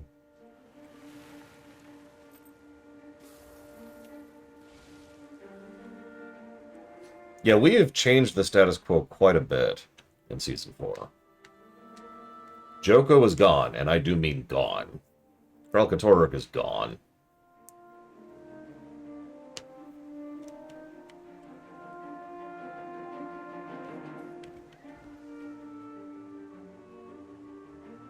Yeah, we have...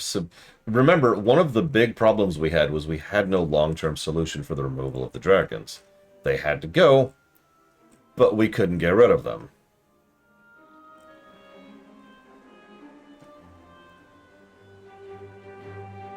By the way, I didn't call attention to it at the time, but Kralkatorrik's very last word right here was mother.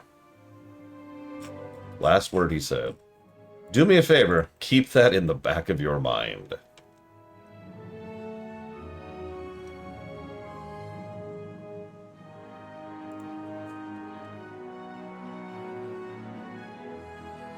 Okay, so let's do some notes here.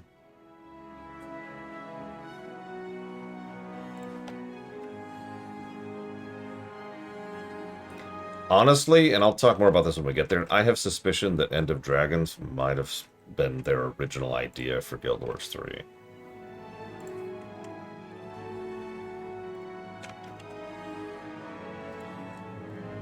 Like, that was going to be Chapter 1, right? Prophecies, or whatever Vanilla's called.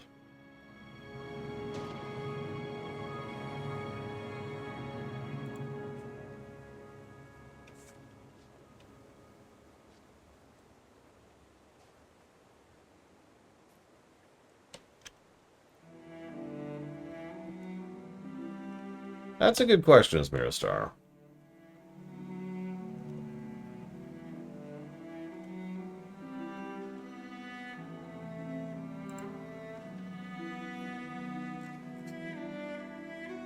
let's just put it this way. It hasn't been officially no really confirmed. But yeah, they're working on Guild Wars 3. They have been for a while.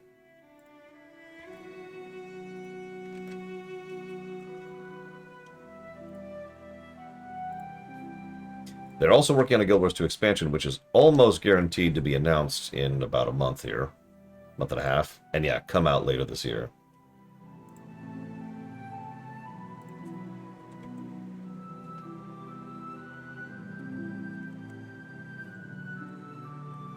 Jesus, 5 times the boss positives in Path of Fire. Yikes. I stand by that. It's when they finally figured out boss design. It's like Stormblood.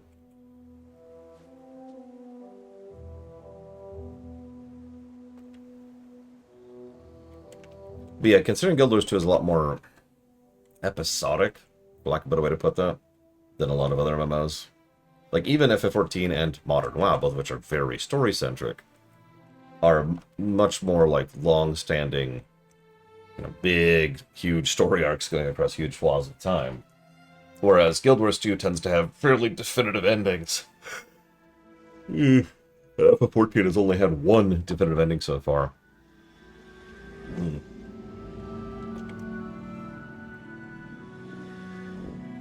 But yeah, the real thing, I mean, it's the same thing with every single MMO out there. The real thing holding it back is the engine.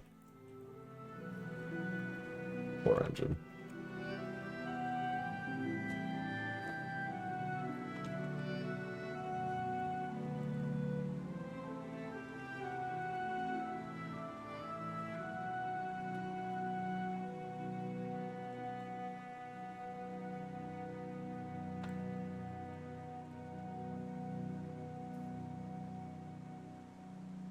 Yeah, no kidding, it's very strong. The real question is if Guild Wars 3 is going to be good. There's a lot of possibility for that to be bad, especially in this environment. And NCSoft can suck a lemon. So, who knows? More bug negatives than we've given any expansion so far. Yeah, that tracks. Yeah, I was talking about that earlier, and I even give a negative for it. Most MMOs, video games in general, have something, I forget what the proper term is for it, but it's nudging. You know, you have a slight incline and you walk up to it, it recognizes that you're supposed to go over it and just kind of nudges you up over it. Guild Wars 2 doesn't. Guild Wars 2 goes, eh. I forget what that's called, but it's like linear collision or something like that. In other words, it works how collision is programmed to work. I was running into that the other day with doing the race, the gold Dragon Bash thing.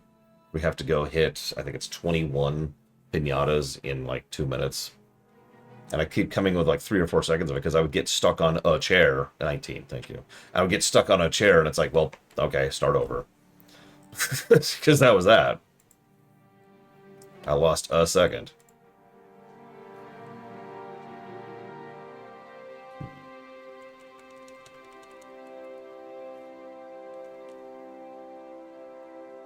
One thing that I find amusing is WoW has only very recently added to its character lexicon people who are in the Royal Smart Person category, right? The Spocks, for lack of a better way to put that. In FF14 we have oh my god, I can't think of either of their names. Black Mage Lady and Astrologian Guy, and I can't think of either of their names. Oh my god. Urian J is the guy. And Y'shtola, or Y'shtola, they keep pronouncing it like that. Those two. And yeah, arguably Alphino, but those two are the big ones. You got your Royal Smart Persons, and Guild Wars 2 has Taimi, and now it has Goric as well. And we've usually had that kind of person who knows what they're talking about to be able to help talk the situation, to design a path forward, rather than just fight a path forward.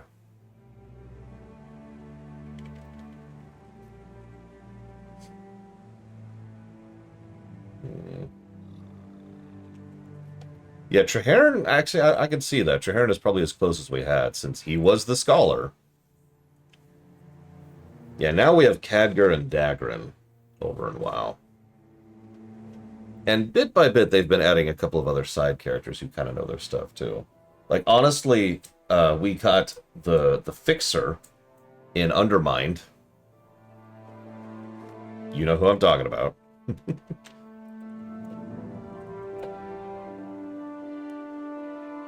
I mean, you know, I'm just going to say it. We could have gone in and killed Bobby Kotick. I can't think of any names today. Oh my god. We could have gone in and killed him. That's easy. But only he... I can't think of anybody's names. Only the Fixer could have gone in and actually fixed the problems of the internet. Actually tried to build something better. Thank you. So... only we could have gone in and killed Gallywix, but only the Fixer, whose name I still haven't remembered. I'm just going to look it up. This is bothering me. I am too tired. Gazlowe. Okay. We could have... start the sentence over. We could have gone in and killed Gallywix. That's easy. We ran over him. Like, he was a joke. But only Gazlowe could have fixed Undermine. And that's kind of what I'm talking about. This is what I mean. I actually legitimately think this is part of how WoW has gotten a lot better storytelling-wise in the recent expansions. Right? Is because they've started thinking about, okay, how do we do something other than punch our way to victory? How do we design story and characters and presentation to make the setting a better place without just hammering all the cancer out of it? Because that's what we've been doing for most of WoW's existence. Is, there's a problem. Wham, wham, wham. Oh, that was such a great moment, Spartan. It's getting so many positives. Pulling the statue down, oh my god. Yeah, exactly as Mirastar. It's also kind of more pro-continuity, which I'm also in favor of.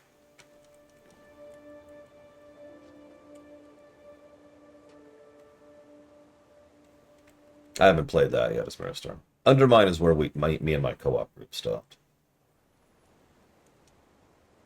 We did sweep it. Did all the side quests. Undermine was really freaking good, by the way.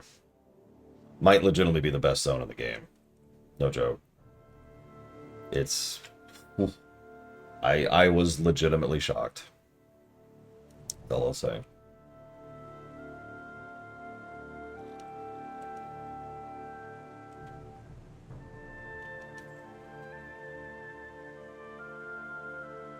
So I'm almost done. I do apologize.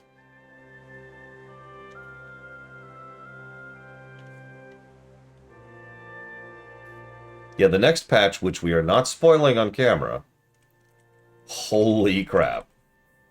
I am very looking forward to that.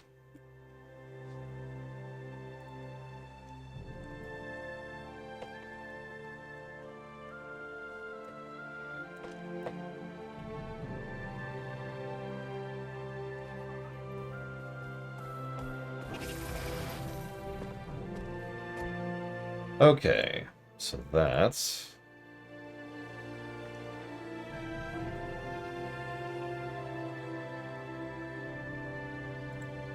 Oh, thank you. I'm actually rather fond of this suit.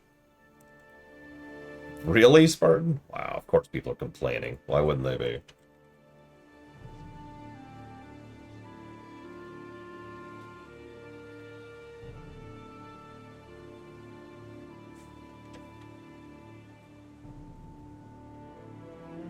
Yeah, screw 'em.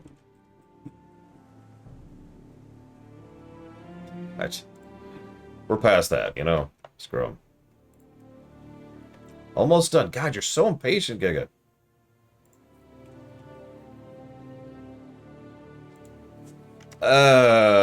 No.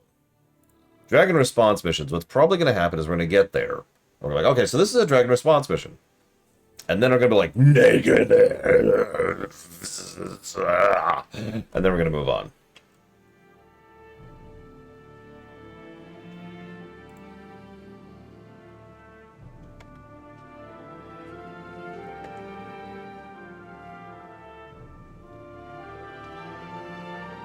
Okay. God, that took a minute. Alright, so. Let's do some math. They are better than dungeons. That's not the problem. The problem with Dragon response missions is the MSQ mandates doing, I believe, all of them. But it's definitely several. So for those of you not aware, the way it works is you hit this certain part of the MSQ of Icebrood, and it's like, all right, go do a Dragon response mission. Okay, do another one. Okay, do another one. And that's it. Like, that whole patch was just go do Dragon response missions. That's it. I might legitimately just kind of skip over that.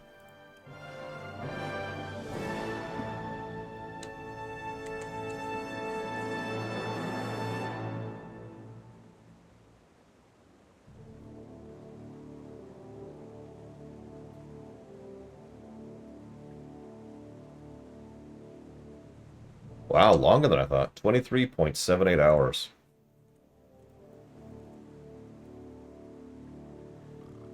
Oh, Jesus, that sounds really boring.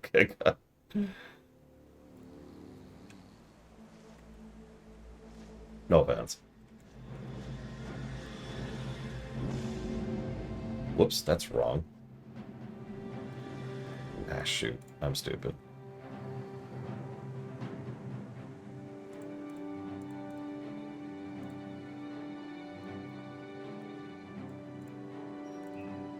No, I account for that kind of stuff when it comes to those numbers. Not a lot of people know that. Those numbers are not literally the numbers we spend on camera doing stuff, because there's adjustments. Like sometimes I AFK for a while, or sometimes I do off-camera stuff, so the number kind of gets nudged up and down. I've been doing that for years. That's a long-standing policy.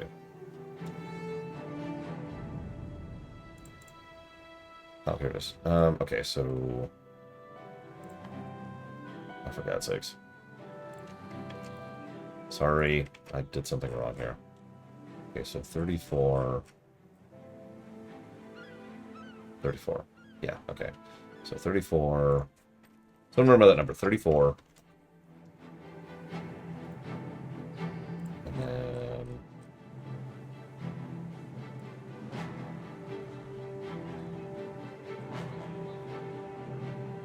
Please, sorry. I want to be able to bandy.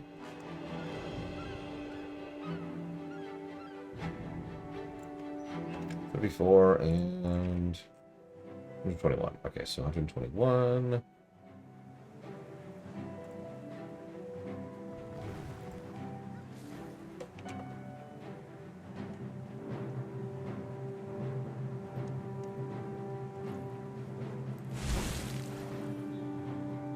Okay, there we go. Numbers. Hey!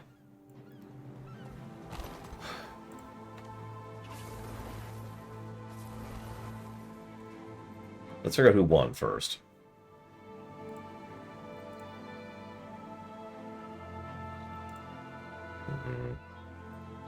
Oh, wow. Ooh, I'm gonna have to math that out. Hang on.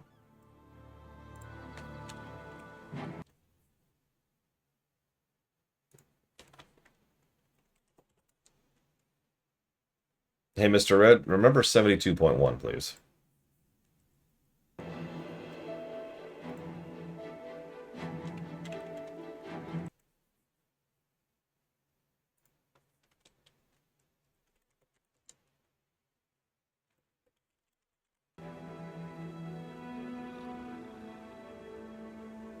Okay, it's not as close as I thought. I'm just blind and dumb. So, first of all... Story! Plus 116. That's pretty good, especially considering how much of that is MSQ and moment and cutscene, all kinds of fun stuff like that. That puts it pretty far up there, all things considered. For a bit of comparison, that puts it above ARR, Heavensward, and Stormblood combined. Also currently puts it above Dawntrail. For the record, I stand by that. Doesn't hit Shadowbringers or Endwalker, but of course it doesn't. Gameplay, plus 19. Not great, but net positive. We have successfully reached net positive on gameplay for the first time in Guild Wars 2. So, you know, So that would... So the story is a 96% ratio, which is extremely good. Honestly, if it wasn't for Bram. And that is 4.8 positives per hour, which is bonkers. Gameplay is 69% ratio, which is not good, and 0.8 per hour, which is actually still not too bad, giving us a final golden number of 343.9. Which means Blade Turval wins, by the way.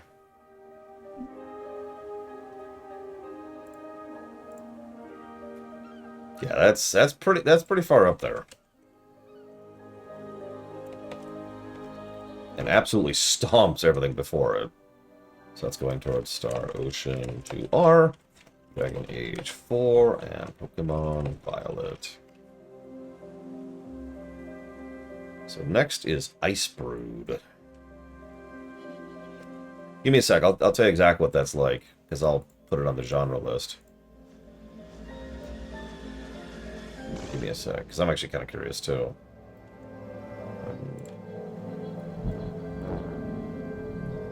Put this over here. Sorry, I'm trying to keep all this nice and tidy. It's a lot of paperwork. I don't mind, but it is a lot of paperwork. All right, here we go. So let's see this. Let's look at MMOs. So we have Ice Brood, which is the last long expansion. So that we won't finish that today, or possibly even tomorrow. Then End of Dragons, Secrets of the Obscure, and Janthier. All three of these are relatively short. We're looking at about a week out, give or take. Unless Ice Brood drags even more than I think it will, which honestly it might. Okay, so Path of Fire. Let me pull my numbers up here really quick. Yeah, some people look at me weird when I say I enjoy paperwork. I do. I enjoy paperwork I'm interested in. It's like work, right? You don't complain about building a model when you want to build the model, right? 6.03, and then 19.8, and 69.3. And then we'll put that here at 343.9. Okay, so. Oh, that sucks, Colorum. We'll get there. Alright, so let's just look at story. So let's ignore WoW for a second. And FF14. Story-wise, that is, that's above Wrath, Dawntrail, Star Trek Online, all of Star Trek Online. Warlords, Heavensward, Heart of Thorns, Stormblood, Shadowlands, Burning Crusade, ARR, and Guild Wars 2 Vanilla. Story density-wise, that's actually pretty far up. That's, in fact, our third highest story density because it was so short. It was only 23 hours long. So it's right behind War Within and Dragonflight. Ratio-wise, I think that's going to be about the same. Yep. The highest story ratio we have is War Within, then Dragonflight, then Path of Fire. That's a really high density and a really high story ratio. Jesus Christ. Gameplay-wise, that's actually pretty far down. That's just about at the same gameplay of BFA. Better gameplay than Dawntrail, Heavensward, Heart of Thorns, Star Trek Online, ARR, but I'm not going to go. It's pretty much right in the middle. Gameplay density is a little bit higher. That's actually our third highest gameplay density, behind War Within and Dragonflight. And gameplay ratio is actually surprisingly high. It's behind, so our gameplay ratio is behind War Within, Dragonflight, and Endwalker, which did kind of nail it with some really good raids. Legion's density was gameplay density. Oh, story density, sorry. Legion's story density was 4.75. Pretty much right behind Path of Fire, which is 4.88. In fact, the story density goes War Within at 7.8, Dragonflight at 6.2, Path of Fire 4.8, Legion 4.7, BFA 4.7, Pandaria 3.3. Golden number-wise, or bronze number, more accurately. So Dragonflight's currently at the top, followed by We're Within, followed by Endwalker. All three of those are just kind of dominating the top of bronze numbers. Pandaria, BFA, Shadowbringers, Cataclysm, Legion, Path of Fire. So it's actually really close to Legion in terms of overall score. It's actually funny. That tracks. The problem with Legion is Legion had quadruple the story score of Path of Fire, but was also a net negative gameplay. And so that kind of evens out between the two. Anyways, it is very early. I was going to take a lunch break early, but honestly, like, it's too early. It's too early to take a lunch break. Let's just start Ice Brood. Bzz, bzz. Although, nah, I just want to get through it. Death to naps. Who needs sleep? I could actually lie down. I didn't sleep very well last night because a beetle fell on my bed while I was trying to get to sleep. Seriously, I heard it. I heard it bounce. It's bound to get rowdy. 4 Char Legions, hundreds of barrels of ale, and Bran! Fine. I'll go lay down. Jesus. But I'll be back. And then we'll do... Well, I don't know how good the latest 2 expansions will be because I've never played them. But let's just say that, from my perspective, this is the dip. Like, not at Shadowlands levels, but this is the... Alright, Path of Fire was awesome, and now... Oh...